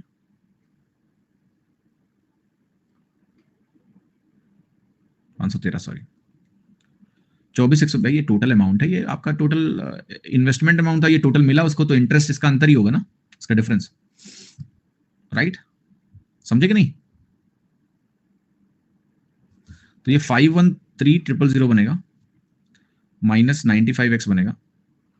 4 साल का है क्या? कौन कह रहा है 4 साल का है? 4 से गुणा कर लेंगे, चलो ठीक है, इसको 4 से डिवाइड कर लेते हैं, ठीक है। अच्छा कि आपने याद दिला दिया, थैंक यू, वरना सच में अभी टाइम फर्जी में गड़बड़ा जाता। अच्छी बात, ये 4 साल का है ना, तो 1 साल का निकालने के लिए इंटरेस्ट को 4 से डिवाइड किया, सिंपल इंटरेस्ट का केस है, तो 1 साल का इंटरेस्ट 1/4 होगा। 4 से काटते हैं, 4 छक्का 24, 4 तियां 12, और यहाँ आ गया 000। अब इसको सॉल्व करना है मुझे। यहाँ से बनेगा -2 और 32 यानी 30x इज इक्वल टू 603 - 513, और ये 000 इसको 1000 चाहो तो लिखो, चाहो तो आप ड्रॉप कर दो। 30x की वैल्यू यहाँ से क्या आ गई? 90, क्या आ गया? 30, x की वैल्यू 3000 आ गई। x 3000 आ गया तो हमें पूछा क्या गया था कि भैया b में कितना इन्वेस्टमेंट है, 5 3 15 घटा, 27 में से 15 घटा तो कितना आया, 12000। अब ये कुछ सवाल हैं जिनको बाइज्जत हमें इसी तरह से करना पड़ता है, ट्रेडिशनल तरीके से, बिकॉज कुछ और रेशियो के टर्म में घुसोगे तो कॉम्प्लेक्सिटी बढ़ जाती है अननेसेसरी, तो उसमें नहीं जाते हैं। एक्स मान लो, एक्स मानना कोई बुरा नहीं है इस तरह के सवालों में, ठीक है। तो कुछ सवालों में एक्स को वैल्यू देनी पड़ेगी, जहां पर जैसे यहाँ पर पता था कि भाई 2 का रेशियो पता है, तीसरा मालूम नहीं है, इंटरेस्ट परसेंटेज भी है, तो नेचुरली एक्स का तरीका ठीक है इस सवाल के लिए, है ना। ठीक है, 37वां सवाल देखिए। एक आदमी है, बिना एक्स के कॉम्प्लेक्स हो जाएगा, मैंने बोला ना, फिर आपको बहुत सारी चीजें ख्याल रखनी पड़ेंगी। जैसे अगर हम रेशियो वाला रूट अपना लेंगे, भाई हम चलो 3:5 मान के चलेंगे, 2:3 दिया तो हम यहाँ एक्स नहीं मानेंगे, तो वहां पर पंगा पता है क्या होता है, आप एक्स को स्किप मारोगे, अब एक्स को स्किप मारोगे और थोड़ा सा भी गलती कर गए आप, तो ये पता लगा 95 तुमने इसमें मिला दिया, मिक्स हो जाता है कई बार, तो इम्पॉसिबल नहीं है, बट एक्स मानने से एक क्लियर आइडेंटिफायर हो जाता है कि भाई ये नंबर नहीं है, ये 95 नहीं है, 95 यूनिट्स है। तो जब इतने कॉम्प्लेक्स केसेस होते हैं और एग्जाम में इतना प्रेशर होता है, तो आप अब हर चीज का ख्याल रख नहीं पाओगे कि ये 95 यूनिट्स है, 93 यूनिट्स है, पता लगा मिक्स कर दिए, गड़बड़ा गया। तो उस डिफरेंशिएशन के लिए हम केवल इसको 3x और 2x लिख रहे हैं, तो there is no harm in it, होने को हो जाएगा, बट ज्यादा चीज दिमाग में रख के अपने आप को लोड देना पड़ेगा आपको। 24,120 कैसे आया भैया, तुमने 27,000 रुपए एक बैंक में डाले, बोलो, और तुम्हें बैंक ने 51,120 लौटा दिया, तो कितने का इंटरेस्ट मिला तुमको, 24,120 का, यही लिखा है ना मैंने, कि ये इंटरेस्ट ही निकाला ना सबका, और ये 4 साल में मिला, 4 से डिवाइड किया, 1 साल का इंटरेस्ट आ गया 603। जितना दिया तुम्हें और उतना उन्होंने लौटाया, तो बाकी इंटरेस्ट ही होगा ना। चलो सॉल्व करो। बैंक इतना एसआई देता है, आफ्टर 4 इयर्स वो पैसा निकाल लेगा इतना, बैंक 12.5% रिमेनिंग अमाउंट पे। At the end of the 5th year, total amount received is this much. Find the principal amount. ठीक है, तो देखो इन्होंने 2,888 निकाला है यहां पर, मतलब इन्होंने कुछ इन्वेस्टमेंट किया, 4 साल के बाद इतना पैसा निकाल लिया, ठीक है। फिर समझो, फिर कह रहा है कि टोटल जो पैसा मिला है at the end of 5th year, वो इसको मिला है 4788, तो इसको फिर से 4788 का पैसा और मिला 5 साल के अंदर। हमें बताना कि शुरुआती प्रिंसिपल कितना है, ये हमें कैलकुलेट करना है, that is what we need to calculate. So let us think about it. It's not a difficult question. We can surely figure out. कैसे करोगे इस सवाल को? देखो एक चीज तो क्लियर है कि अगर मेरे पास लेट से कोई भी सर्टेन अमाउंट था, जैसे शुरुआत में 6.2/3% पर एनम का एसआई है, जिसको हम 1/15 बोलते हैं एक तरह से, तो 15 की चीज है, 4 साल में मुझे जो इंटरेस्ट मिलेगा वो 4 का मिल जाएगा। 1 साल में 1/15 मिलता है, 4 साल में 4/15 मिलेगा, तो 15 की चीज 19 की हो जाएगी। बट यहां सर्टेन विड्रॉल हो रहा है, तो if I just go through this process, तो मैं इसको कह सकता हूं कि 15x है या 19x है। यहां हम x को अवॉइड करेंगे अभी, पहले x लिख लो। देन यू आर सेइंग कि हम विड्रॉ कर रहे हैं 2,888 का अमाउंट, तो अल्टीमेटली आगे की कैलकुलेशन में क्या हो रहा है कि 19x माइनस 2,888 हो रहा है। अब ये वैल्यू 1/8 से बढ़ रही है, बिकॉज 12.5% का इंटरेस्ट मिल रहा है, तो ये 9/8 इंटू 9/8 टाइम्स हो जाएगी है, तो 19x minus 2,888 is equal to 4788 बनेगा। That's what the calculation will be, ठीक है। 9 से काटो इसको, 9 × 5 = 45, 9 × 3 = 27, 9 × 2 = 18, फिर यहां से बनेगा 19x minus 2,888 is equal to 532 into 8। ये 19 से कट रहा है, बिकॉज 570 माइनस 38 है, तो 19 से अगर ये कट रहा है तो 19 से ये भी कटना चाहिए। आंसर तो सिंपल है, 19 से 19 और 9, 19 × 5 = 95, 19 × 2 = 38, 19 29 टाइम्स, नहीं सॉरी 28 टाइम्स। सो x की वैल्यू जरा यहां ध्यान से देखिए क्या आ रही है, 28 × 8, ठीक है, 28 × 8 कितना होता है, 204, 224 and plus x above, which is 376. So 15x is your principal, which is 15 into 376. 3760 plus half of that, सो 1880 जोड़ लीजिए 5640 बी ऑप्शन. तो this is a process through x, right. Now I will solve this question without using x. ये समझ में आ गया सभी को? X के बगैर सॉल्व करें? हाँ जी करें. कितने लोग एक्स के बगैर कर दो सर? तो देखो ध्यान से, यहीं आ जाओ. 15 19 then I am writing this. 4 साल में ऐसा होगा. एंड फिर यहां मैं एक अलग कैलकुलेशन लिखूंगा, 8 बिकमिंग 9, बिकॉज एक साल में 1/8. एंड यहां मुझे वैल्यू मिली 4888. पहला काम आप ये करो कि अगर यहां मुझे 4888 मिला तो मैं ये पता करूं यहां कितना था. कर लो. तो आप कहोगे 9 × 5 = 45, 9 × 3 = 27, 9 × 2 = 18, 532. तो यहां कितना था? 8 × 532. तो 8 × 500 होता है आपका सिंपली 4000, और 32 × 8 कितना होता है? 256. तो 4256 आपकी वैल्यू यहां थी. फिर आप कहोगे कि यहां 2888 निकाल दिया था हमने, तब ये बचा होगा. तो अगर मैं यहां से यहां जाऊं तो क्या इसमें मैं 2888 जोड़ूंगा तो मुझे ये वाली वैल्यू मिलेगी? Yes, that is what the meaning is. इसको जरा आपस में जोड़िए. तो ये 144 है और 62 और 28 70 बनेगा. तो 7144 आपकी वैल्यू हो गई, राइट. अब मैं इसको डिवाइड करूंगा 19 से. तो 19 × 3 = 57 और 14, 19 × 7 = 133, 11, 19 × 6 = 114, 376 बन गया. यहां आ जाओ. 15 × 376 मल्टीप्लाई करना है, सीधे मल्टीप्लाई कर लो. 15 × 6 = 90, 15 × 7 = 105, 9 × 114, 15 × 3 = 45 और 11 = 56. ये हो गया आपका आंसर. तो this is the way where we can skip X. ठीक है. And obviously you should skip X here. यहां मुश्किलात नहीं है एक्स को स्किप करना, बिकॉज एक ही चीज का फ्लो है, तो इजी है मेरे लिए. ठीक है. मैं पहले इस वैल्यू से देखूंगा कि यहां जो वैल्यू मुझे मिली है तो यहां क्या रही होगी, और 2888 हमने निकाल लिया था, तो यहां बिना निकाले वैल्यू क्या रही होगी, तो यहां क्या रहा होगा. हो गया. ठीक है. सवाल question number 38. A sum is invested such that the ratio of numerical value of rate of interest and time period is 5:2, and the investor received 22.5% of the invested sum is interest. Find the interest that the investor receives on the sum of this much at the same rate in 1 year. Rate निकालना है, फिर 4400 रुपए पे मुझे interest निकालना है. तो पहली जानकारी जो आपको दी है वो दी है कि भाई रेट और टाइम का जो प्रोडक्ट है RT परसेंटेज, ये 22.5% है.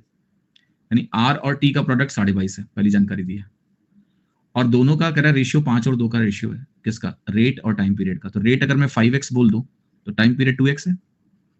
ये वैल्यू 22.5 हो गई. यहां से आपको x² मिलेगा 2.25, x की वैल्यू मिलेगी 1.5. x अगर 1.5 है तो रेट कितना हो गया? 7.5%. रेट 5x है. 5 × 1.5 7.5 होता है. 7.5% का रेट हो गया आपका. अब आप करो 4400 रुपए में मुझे 7.5% का रेट निकालना है.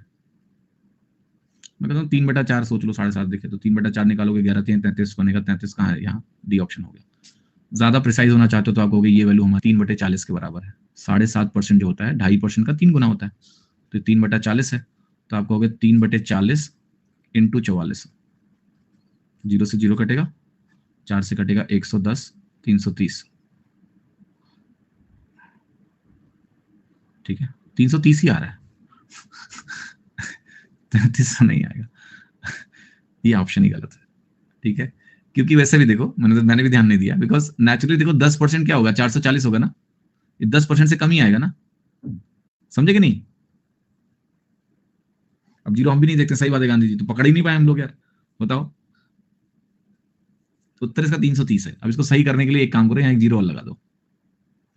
अब सारे ऑप्शन तो नहीं बदल सकते ना, यहाँ जीरो लगा लेते हैं. हो गया, अब काम बन गया. 3300 हो गया. ठीक है. तो इसको 44,000 कर लो ताकि 3300 बन जाए. ठीक है. ऑलराइट. 44,000 कर लो इसको.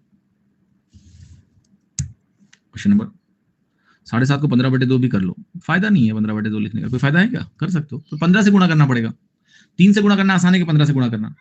जाहिर सी बात है 3 से गुणा करना आसान होगा बालक.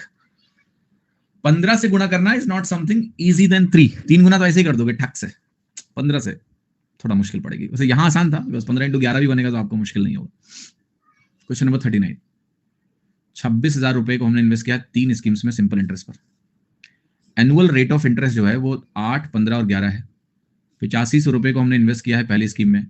How much money was invested in second scheme if total interest earn after 4 years is 11260। 4 साल का टोटल इंटरेस्ट दिया, 1 साल का निकाल लो। ठीक है, तो अब देखो सवाल होगा कैसे। बेसिकली पहली स्कीम का अमाउंट मुझे दिया है तो हम पहली स्कीम को पहले अलग ही कर देते हैं कि 26,000 रुपए ओके में 8500 रुपए का इन्वेस्टमेंट पहली स्कीम का है, तो 18,500 इन्वेस्टमेंट मिलेगा सेकंड और थर्ड स्कीम का। पहला। दूसरा, 4 साल में पहली स्कीम मुझे 32% का इंटरेस्ट देने वाली है, तो 32% ऑफ 26,000 ये इंटरेस्ट आएगा नहीं, 8500। ओके, तो ये वैल्यू बनेगी 32 × 85, 3200 माइनस 480, 3200 माइनस 480 विल बी 2720। ये हमारा इंटरेस्ट है। मैंने 32 × 85 निकाला कैसे? 32 × 100 माइनस 32 × 15। 32 × 15 कितना होता है? 480। और 32 × 100, 32 में 480 घटाया, पहले 200 घटाया, फिर 280 और घटाया, 2720। अब मैं कहूंगा कि 11,260 रुपए जो टोटल इंटरेस्ट मिले 4 साल में, इसमें 2720 का इंटरेस्ट मुझे पहली स्कीम से मिला है, तो ये 40 हो गया, या 12 घटेगा 15 घटेगा, 8580 का इंटरेस्ट है।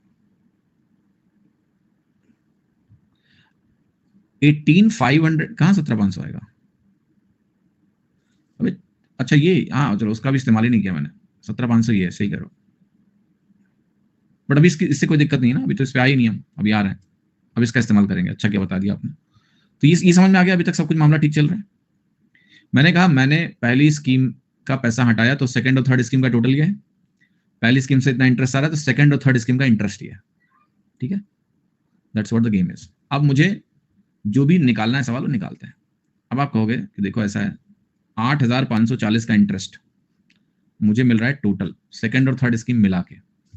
ये हमारी सेकंड और थर्ड स्कीम मिला के टोटल वैल्यू है 17,500। ये जो इंटरेस्ट है ये कितने साल का इंटरेस्ट है? 4 साल का। इसको 4 से डिवाइड कर लेते हैं। ओके, मैं आ रहा हूं सेकंड स्पेसिफिक कैसे निकालेंगे, सब निकल जाएगा।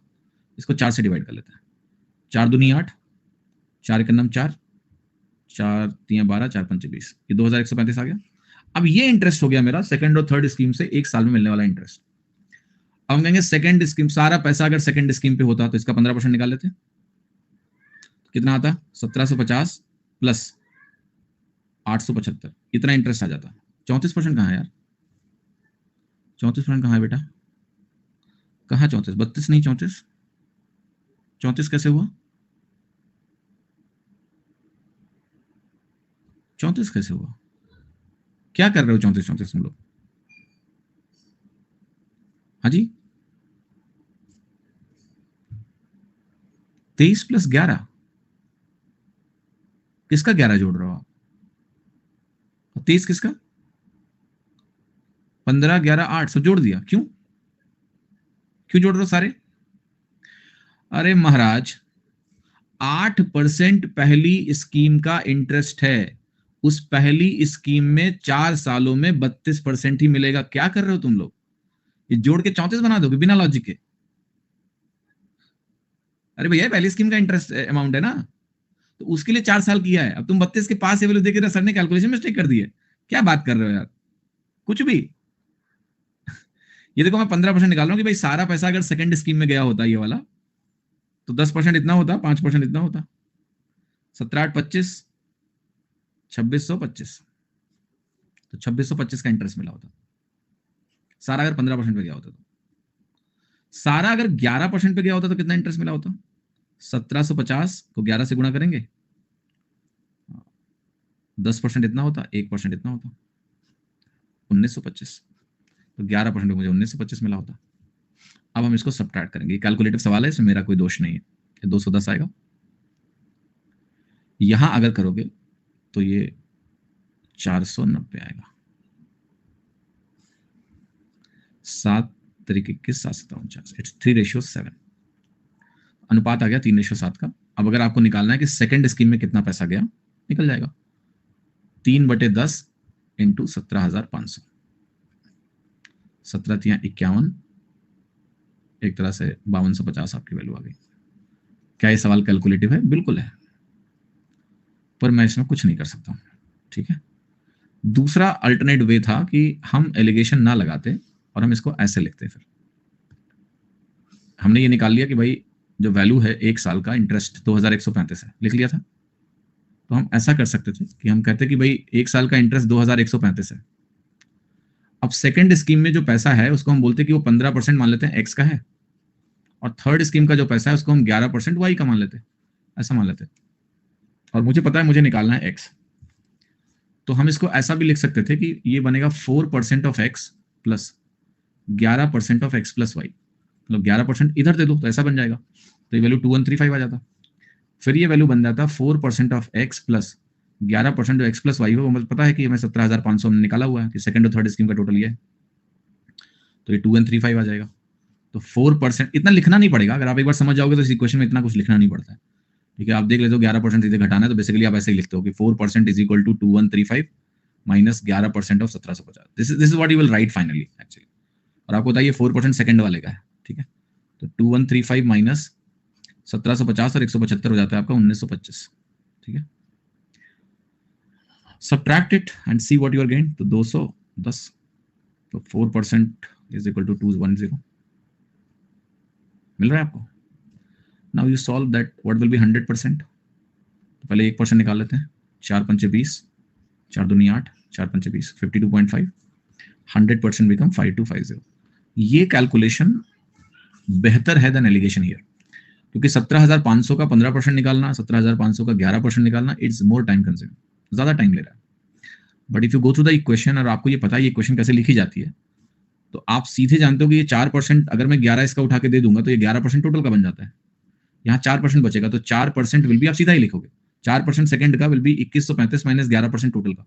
आप इसको ज्यादा तेज कर पाएंगे। तो यहाँ ये जो नॉर्मल इक्वेशन है वो ज्यादा तेज है, alligation is slow and therefore never master one method, ठीक है। कई बार नॉर्मल इक्वेशंस तेज हो जाती है, ठीक है। जैसे मैं नॉर्मल इक्वेशन पढ़ाऊंगा तो लोग बोलेंगे सर एलिगेशन अच्छा है, क्योंकि वहां एलिगेशन की कैलकुलेशन आसान है। यहाँ एलिगेशन में 15% निकालना, 11% निकालना, ये टाइम कंज्यूमिंग अफेयर है भाई। फिर आपको सब्ट्रैक्शन भी करने हैं, 2135, 1925, और ये सब्ट्रैक्शन ऐसा नहीं है कि 21 माइनस 19 है, सब्ट्रैक्शन भी दिमाग लगाना है कि कुछ गड़बड़ ना हो जाए, तो टाइम कंज्यूमिंग हो जाता है। रिलेटिवली ये इक्वेशन यहाँ ज्यादा आसान है। 40वां सवाल देखिए, ओके। अच्छा, ये ट्रू डिस्काउंट जो है ना, ये बिल्कुल बाद में पढ़ेंगे, क्योंकि अभी इसको एज इट इज इसको छोड़ दो। ट्रू डिस्काउंट का सवाल 12 वर्षों से 13 वर्षों से एसएससी ने पूछा नहीं है, बट फिर भी इसको बिल्कुल लास्ट में as a concept will discuss. इसके आने की संभावना निल है, फिर भी देख लेंगे, क्योंकि 12-13 साल पहले ट्रू डिस्काउंट आता था, तो it's related to simple interest का case, will explain it in the last class, बिल्कुल आखिरी में, ताकि कंफ्यूजन ना हो। क्वेश्चन नंबर 41 देखिएगा। कंपाउंड इंटरेस्ट 4,000 रुपए पे 4 साल के लिए 10% पे क्या होगा। अब बात होने लगी कंपाउंड इंटरेस्ट की, तो इसके लिए हमें पहले कंपाउंड इंटरेस्ट सीखना पड़ेगा। ऑल्दो आपको पता है कंपाउंड इंटरेस्ट क्या होता है, मुझे मालूम है, बट थोड़ा सा कंपाउंड इंटरेस्ट की ब्रीफिंग लेके जाओ, ठीक है, आज, ताकि हम लोग कल जो है थोड़ा उस पर बिल्ड कर पाए। बहुत ज्यादा नहीं बताऊंगा, थोड़ा सा ही बताऊंगा कंपाउंड इंटरेस्ट क्या होता है, थोड़ा सा समझ में आया आपको। बचपन में जो फॉर्मूले आपने पढ़े हैं उससे मुक्ति तो मिल जाएगा कम से कम तुमको, ओके। सो मैं कुछ पूछूंगा, आप लोगों को बताना है, बताओगे। अच्छा, कितने लोगों ने बचपन में इस तरह का फॉर्मूला पढ़ा है, a is equal to p into 1 plus r by 100 to the power n। ऐसा फॉर्मूला पढ़ा है आपने? फिर ऐसा फॉर्मूला पढ़ा होगा आपने, p into 1 plus r by 2 by 100 to the power 2n, है ना। फिर क्या आपने ऐसा फॉर्मूला पढ़ा है, 1 plus r by 4 by 100 to the power 4n, पढ़ा है ऐसा? हाँ जी, इसको बोलते थे एनुअल कंपाउंडिंग, एनुअल कंपाउंडिंग, जब वार्षिक गणना की जाती है कंपाउंड इंटरेस्ट की, इसको बोलते हैं हाफ ईयरली कंपाउंडिंग, अर्धवार्षिक चक्रवृद्धि ब्याज, हाफ ईयरली कंपाउंडिंग। इसको बोलते थे हम क्वार्टरली कंपाउंडिंग।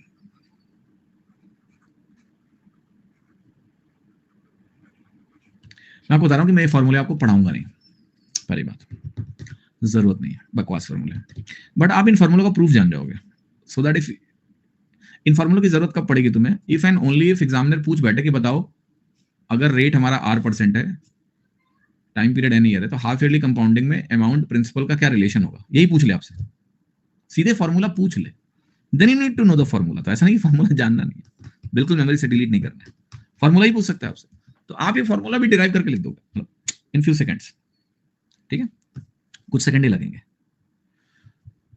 तो क्या होती है कंपाउंडिंग, पहले हमें समझना है। And compound interest simple interest से थोड़ा डिफरेंट कैसे है और क्यों है, दैट्स द सिंपल क्वेश्चन। तो सिंपल इंटरेस्ट में क्या हो रहा था, 100 रुपए की चीज थी, हमने निकाला कि भाई 10% हमारा रेट है, मान लेते हैं पर एनम, तो पर एनम अगर 10% रेट है तो हम ये निकालते थे कि भाई एसआई अगर हम 1 साल का लिखेंगे तो वो 10 रुपए आएगा, अगर हम एसआई 2 साल का लिखेंगे तो ये 20% बनेगा और ये 20 रुपए आएगा। तो इट्स वेरी लीनियर कि हमेशा बेस मेरा यही रहेगा, हमेशा बेस मेरा यही रहेगा, बेस बदल नहीं सकता, प्रिंसिपल ही रहेगा। तो कैलकुलेशन में सीधे हम कहते थे कि भाई तुम 10 साल ले लोगे तो 100% प्रिंसिपल का निकालेंगे। सीआई में कहानी बदलती कैसे है कि जैसे लेट से आपसे बोलेगा कि 100 रुपए की कोई चीज है, ये हम पहले 10% से मान लिया बढ़ा रहे हैं, ये तो इंपॉर्टेंट है कि कितने टाइम में 10% बढ़ा, वो कंपाउंडिंग का कॉन्सेप्ट है कि ईयरली कंपाउंडिंग है। अगर हम कहेंगे हर साल वैल्यू हमारी 10% से बढ़ेगी तो उसको हम बोलेंगे ईयरली कंपाउंडिंग। हर साल वैल्यू हमारी 5% से बढ़ेगी, ईयरली कंपाउंडिंग। अगर हर 6 महीने पे वैल्यू हमारी 10% से बढ़नी है, हाफ ईयरली कंपाउंडिंग। तो कितने टाइम के बाद मुझे अपने इंटरेस्ट को प्रिंसिपल में जोड़ के नया प्रिंसिपल बनाना है, दैट डिसाइड्स कि कंपाउंडिंग कौन सी है। अगर हम 10% हर साल, यहां क्या होता है प्रिंसिपल बदलता रहता है, फिर अगला 10% लगेगा, ये वैल्यू 121 हो गई, फिर अगला 10% लगेगा। अब यहां क्या हो रहा है, इस 10% की कैलकुलेशन इस पे हो रही है, सिंपल इंटरेस्ट में भी इस 10 की कैलकुलेशन दूसरे साल की भी यहां पर हो रही थी, तो हर साल इंटरेस्ट क्या है बराबर रहता था, यहां इस 10% की कैलकुलेशन इस नई वैल्यू पे हो रही है। इस प्रोसेस को, जिस प्रोसेस में हम इंटरेस्ट अमाउंट को प्रिंसिपल में जोड़ के नया प्रिंसिपल अगली साइकिल के लिए निकालते हैं, इसको बोलते हैं compounding. So what is compounding process? Compounding process is simply changing the principal for next cycle. Now the next concept come कि आखिर ये कब कब करेंगे। अगर हम इसको हर महीने करेंगे तो बोलेंगे मंथली कंपाउंडिंग कर रहे हैं, अगर हम इसको हर दिन करेंगे तो हम बोलेंगे डेली कंपाउंडिंग कर रहे हैं, अगर हम हर 3 महीने पे करेंगे तो हम बोलेंगे कि हम क्वार्टरली कंपाउंडिंग कर रहे हैं, अगर हम हर 6 महीने पे करेंगे तो हम बोलेंगे इसको हम हाफ ईयरली कंपाउंडिंग कर रहे हैं, अगर हम हर 12 महीने पे करेंगे तो बोलेंगे एनुअल कंपाउंडिंग कर रहे हैं, अगर हम हर 8 महीने पे करेंगे तो बोलेंगे हम हर 8 मंथली कंपाउंडिंग कर रहे हैं, अगर हम हर 4 महीने पे करेंगे तो बोलेंगे हम 4 मंथली कंपाउंडिंग कर रहे हैं, अगर यही काम हम हर 10 महीने पे करेंगे तो कहेंगे 10 मंथली कंपाउंडिंग कर रहे हैं। Are you understanding the meaning of that? कि जो हमारा बेसिकली, आपको ये तो समझ में आ गया कि सीआई का मतलब है सक्सेसिव परसेंटेज इंक्रीज, ये समझ में आया? लेकिन परसेंटेज में परसेंटेज इंक्रीज करते थे वो इंस्टेंटेनियस था, उसमें टाइम का कोई फैक्टर नहीं था। अब हमारे सक्सेसिव में सीआई में क्या होगा, एक फैक्टर आ जाएगा टाइम का, वो टाइम ही हमारा कंपाउंडिंग डिसाइड करता है कि कितने टाइम में मैं अपनी वैल्यू को सक्सेसिव अप्लाई करना चाहता हूं। अगर मैं सक्सेसिव हर 3-3 महीने पे अप्लाई करना चाहता हूं, then I will say it quarterly compounding, because एक साल में 4 क्वार्टर्स होते हैं तो क्वार्टरली कंपाउंडिंग होगी, हर क्वार्टर में जोड़ दो वैल्यू और नया प्रिंसिपल बनाओ, नए प्रिंसिपल पे जाके नया इंटरेस्ट कैलकुलेट करो, that's how it will be. ठीक है, that's the subtle difference. It's going to be same successive percentage increase, the only change is the factor of time, कितने टाइम में कंपाउंडिंग करनी है, दैट्स व्हाट कंपाउंडिंग इज। तो अगर मैं time को यूटिलाइज करूं, जैसे मैं छोटा सा एग्जांपल दे रहा हूं, आपको समझ आएगा कंपाउंडिंग कितनी फर्जी चीज है। आपसे मैंने कहा कि मेरा रेट है 10% पर एनम, अब समझना बहुत ध्यान से, ठीक। मैंने कहा मुझे हाफ ईयरली कंपाउंडिंग करनी है। What is the meaning of half yearly compounding? आप कहोगे हर 6 महीने में मुझे इंटरेस्ट जोड़ देना है, और मैंने कहा कि 1 साल का मैं तुम्हें टाइम दे रहा हूं, तो आप कहोगे 1 साल में 2 बार हो जाएगा ये काम, ठीक है। 10% रेट पूरे वर्ष का है, तो अब ये तो 6 महीना ही है ना मेरे पास, तो हर 6 महीने का रेट ऑफ इंटरेस्ट क्या हो गया, 5% हो गया, 10 का आधा। तो ये तुम्हारा कंपाउंड इंटरेस्ट का केस बन गया। मतलब सक्सेसिव को अगर हम कंपाउंड इंटरेस्ट में या सक्सेसिव को इस केस में अप्लाई करेंगे तो ये होगा। क्या बचा इस सवाल में? आपको पता है ये अब निकालना है मुझे, यहां प्रिंसिपल हो गया, यहां अमाउंट हो गया, अगर आप इसको कन्वर्ट करोगे तो आपको पता है 5-5 सक्सेसिव में जाके मुझे 10.25% का इंटरेस्ट देते हैं, तो यहां ये मेरा कंपाउंड इंटरेस्ट हो गया, खत्म हो गया। This is what we are going to study in compound interest, that's it. Effectively यही और कुछ नहीं है। अगर मैं रिलेशन डेवलप कर रहा हूं विद रिस्पेक्ट टू परसेंटेज, अब टर्मिनोलॉजीज हैं, उस टर्मिनोलॉजीज को थोड़ा और बेहतर तरीके से गहराई में उतर के कल समझा देंगे आपको। बट जो रिलेशन है वो समझ में आ रहा है, it's all about successive percentage increase with respect to time. Yes, that's it. तो फील कॉन्फिडेंस की जो तुमने परसेंटेज पढ़ा है बस वही है और कुछ नहीं है। The only thing is that कि कंपाउंड इंटरेस्ट की थोड़ी अपनी कॉम्प्लेक्सिटीज आती हैं, तो उसको डील करने के लिए कुछ नए टूल्स भी आपको दे देंगे, कुछ जगहों पर फॉर्मूले बता देंगे कि देखो ये फॉर्मूले यूज कर लो, ठीक है तुम्हारे लिए। बट मूल रूप से सक्सेसिव है। सक्सेसिव को सॉल्व करने के लिए हम रेशियो अप्रोच पढ़ते थे। जैसे इसको हम अगर देखें ध्यान से तो हम ऐसे भी सोच सकते हैं कि हर स्टेप में 20 हमारा 21 हो रहा है, 20 हमारा 21 हो रहा है, तो 20 स्क्वायर 21 स्क्वायर हो जाएगा। इनिशियल वैल्यू हमारी 400 से 441 हो गई। अब ये तुम्हारा प्रिंसिपल हो गया, ये तुम्हारा अमाउंट हो गया, और बीच का 41 क्या हो गया, कंपाउंड इंटरेस्ट हो गया। लो, this is also going to be applicable. तो हम रेशियो मेथड यूज करेंगे, हम सक्सेसिव परसेंटेज चेंज में नेट परसेंटेज चेंज यूज करेंगे। And then there are few more things. Compound interest में नई चीजें आती हैं, कोड मेथड होता है सीआई कैलकुलेशन का, वो देखेंगे क्या होता है। ट्री मेथड होता है, फर्जीवाड़े हैं सारी चीजें सब। जितनी अप्रोचेज आप सीख लोगे अननेसेसरी, कुछ खास फायदा उनका है नहीं। मोर इज कि आप इसको परसेंटेज से रिलेट करके पढ़ो, सबसे सुखी रहोगे तुम। बट हम उन अप्रोचेस को भी डिस्कस करेंगे, राइट, सो दैट देख लो, आपको ये ना लगे कुछ छूट गया। देखने को सब दिखा दूंगा, बट देखोगे आप सवाल करते समय उन अप्रोचेस का बहुत ज्यादा इस्तेमाल नहीं होता है, ठीक है। Anyway, so done for today. अब कल आओ कंपाउंड इंटरेस्ट की शुरुआत करेंगे, और आज अभी कुछ एक दो डाउट्स लोगों ने पूछे हैं, जरा उसका जवाब मैं दे देता हूँ, बाकी आप लोग जा सकते हो, पढ़ाऊंगा नहीं कुछ नया, ठीक है, ओके। अच्छा, यहाँ एक बच्चा क्या पूछ रहा है कि y का वैल्यू क्या है। नहीं, y का वैल्यू आप नहीं निकाल सकते हो ना, x का वैल्यू आप निकाल सकते हो। यहाँ x और y वेरिएबल वैल्यूज हैं, डिफरेंस निकालते समय कट गए, हम x और y की वैल्यू यहाँ नहीं निकाल सकते। हमारे पास सिर्फ एक इक्वेशन है और 3 वेरिएबल नहीं सॉल्व कर सकते हो आप, 2 वेरिएबल नहीं सॉल्व कर सकते हो उससे। तो मैं डिफरेंस जब निकाल रहा हूं तो चूंकि x और y कैंसिल आउट हो गए, तो हम देख पा रहे हैं कि अंतर सिर्फ 12% का है। मैं x और y को यहाँ नहीं निकाल सकता, वो कुछ भी हो, अंतर में x और y है ही नहीं है, क्योंकि वो कट गया, राइट। रिवीजन कैसे करें, नोट्स बनाओ पहले तो बेटा, नोट्स आपके शॉर्ट नोट्स होने चाहिए। रिवीजन वीडियो से कभी नहीं होना चाहिए, शॉर्ट नोट्स प्लस क्वेश्चंस, जो भी आपको एक्सरसाइज मिलती है एक्सरसाइज के क्वेश्चंस, उनको दोबारा लगाओ, वही आपका रिवीजन है। And then refer to the short notes. Short notes का मतलब थ्योरी ठीक से लिखो, क्वेश्चंस को आपको सिर्फ 30% क्वेश्चंस नोट करने, ज्यादा नहीं, ओनली 30% क्वेश्चंस, ठीक है। मैं हिंदी मीडियम से हूं और मैं अभी आपसे पढ़ना स्टार्ट किया हूं। मैं क्वेश्चन को इंग्लिश में ही रीड करूं पहले या हिंदी में रीड करता हूं, क्योंकि एग्जाम में एक ही लैंग्वेज रीड करें। देखो, ग्रेजुअली मेरा एक्सपीरियंस ये है कि आप इंग्लिश में सेट हो जाओगे, तो आप चाहो तो इंग्लिश में क्वेश्चंस को रीड करो, बट उसके लिए थोड़ा पेशेंस चाहिए, because it will be little slower, थोड़ा स्लो हो जाओगे आप। तो अगर आपके पास उतना वक्त है कि आप 1 महीने स्लो होकर थोड़ा चल सकते हो, तो इट्स गुड कि आप इंग्लिश में पढ़ो, और बाकी हिंदी का क्वेश्चन आपके रेफरेंस के लिए दिया है कि जहां भी समझ में ना आए वहां आप हिंदी भी रेफर कर लो, तो अच्छी बात है अगर आप इंग्लिश में क्वेश्चन को पढ़ते हैं, तो बुराई नहीं है, ओके। आप जो क्वेश्चन करवाते हैं उसको एक बार घर पे लगाना होता है क्या? लगाना नहीं होता है, बट रिवाइज कर लो एक बार, ठीक है। क्वेश्चन पढ़ते हैं तो समझ में नहीं आता। देखो एक चीज, सवालों को घर से पढ़ के आना है, शीट पहले देता हूं मैं आपको, जैसे कल आना है आपको पता है 40 क्वेश्चन हो चुके हैं क्लास में, 25 क्वेश्चन कम से कम कल पढ़ के आना, अगले पढ़ के आओ, कम से कम सवालों को समझ तो लो कि केस क्या है। एक बार अगर आप पढ़ के आओगे उन सवालों को, थोड़ा बहुत कलम दौड़ाओ, मान लिया आपको कुछ नहीं आता है सीआईएसआई, तो पढ़ लो सवाल को एटलीस्ट, ताकि सवाल को पढ़ने में बहुत ज्यादा, एक बार जब खुद से पढ़ के आओगे सवालों को, तो यहाँ पर समझने में आसानी रहेगी आपको, मैं फ्लो भी अच्छा बना पाऊंगा, ठीक है। लेट्स से मैं सवाल को पढ़ने में बहुत ज्यादा टाइम दे दूं, तो फिर डिस्कशन कम हो जाएगा ना। तो इस तरह से एक बार पढ़ के आओ सवालों को, बाकी घर पे सवाल लगाना नहीं है सारा, कुछ सवाल को लगा सकते हो आप, खुद से ट्राई कर सकते हो, बट कुछ दिन बाद करो ट्राई, अभी आप रिवाइज कर लिया करो बस घर पे, ठीक है। ये क्या है, आपने एलिगेशन कैसे लगाया? देखिए, अगर आपको एलिगेशन नहीं पता तो आपको जब एलिगेशन में पढ़ाऊंगा तभी समझ में आएगा कि एलिगेशन कैसे लगाया, तो वेट फॉर दैट कि ऐसे केसेस में एलिगेशन कैसे लगता है। वैसे एलिगेशन का कॉन्सेप्ट बहुत सिंपल होता है कि 2 तरह की चीजें हैं, इनसे तीसरी तरह की एक चीज मिली है, इनको मिला के, तो वहां एलिगेशन लग जाता है। तो मैंने कहा यहाँ अगर 2135 रुपए मिला मुझे 1 साल में, तो फिर ये मिला है, it's a combination of both, इन दोनों की वजह से मिला है, कुछ ये है कुछ ये, ऐसे एलिगेशन लग जाता है, कुछ ये इतना। अब मैं कह रहा हूं मान लिया सारा मेरा 15% पे होता, तो मैंने यहाँ लिख दिया 15% ऑफ 17,500, फिर मैंने लिखा मान लिया सारा तुम्हारा 11% पे होता, तो ऐसा होता। लेकिन ना तो आपको पता है पूरा ये है ना तो ये, इन दोनों के मिक्सचर से ये मिला है, तो यहां से रेशियो निकल जाता है, ये एलिगेशन हो जाता है, ठीक है। बाकी आपको विस्तार में इसकी चर्चा करके समझाऊंगा मैं। हाँ जी, ये बच्चा पूछ रहा है कि घोड़ा बकरी सर डिस्काउंट सब्ट्रैक्ट होना चाहिए था, पर ये डिस्काउंट थोड़ा ना होगा, डिस्काउंट है क्या? हानि लाभ है बेटा, ये डिस्काउंट नहीं है। ये उस फॉर्मूले से कंफ्यूज मत हो आप, सीपी बटा एमपी से, वो सीपी बटा एमपी होता है 100 - d / 100 + p।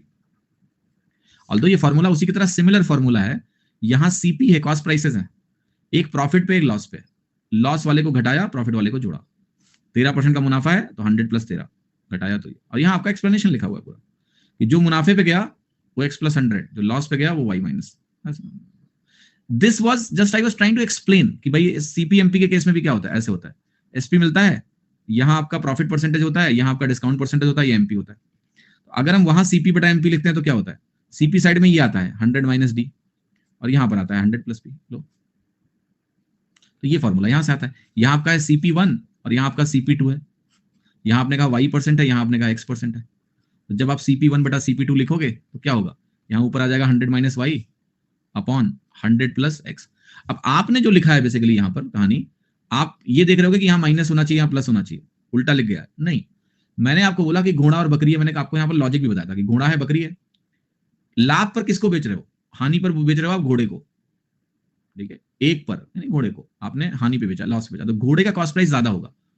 तो मैंने कहा आप घोड़े का कॉस्ट प्राइस ऊपर लिख लो और बकरी का नीचे लिख लो, तो ये ज्यादा वाला ऊपर जाएगा, तो 100 + 13 लिख दिया मैंने सीधा। That's it, that's how I am writing. एक 100 + 13 होगा, एक 100 माइनस जो लॉस पे वो 100 - 21 होगा। अब कौन ऊपर कौन नीचे तो मैं डिसाइड कर सकता हूँ ना, मुझे पता है घोड़ा यहाँ ज्यादा है, घोड़े को लॉस पे बेच के मैं वही सेलिंग प्राइस पा रहा हूँ जो मैं बकरी को फायदे पे बेच के पा रहा हूँ, तो घोड़े का कॉस्ट प्राइस ज्यादा है।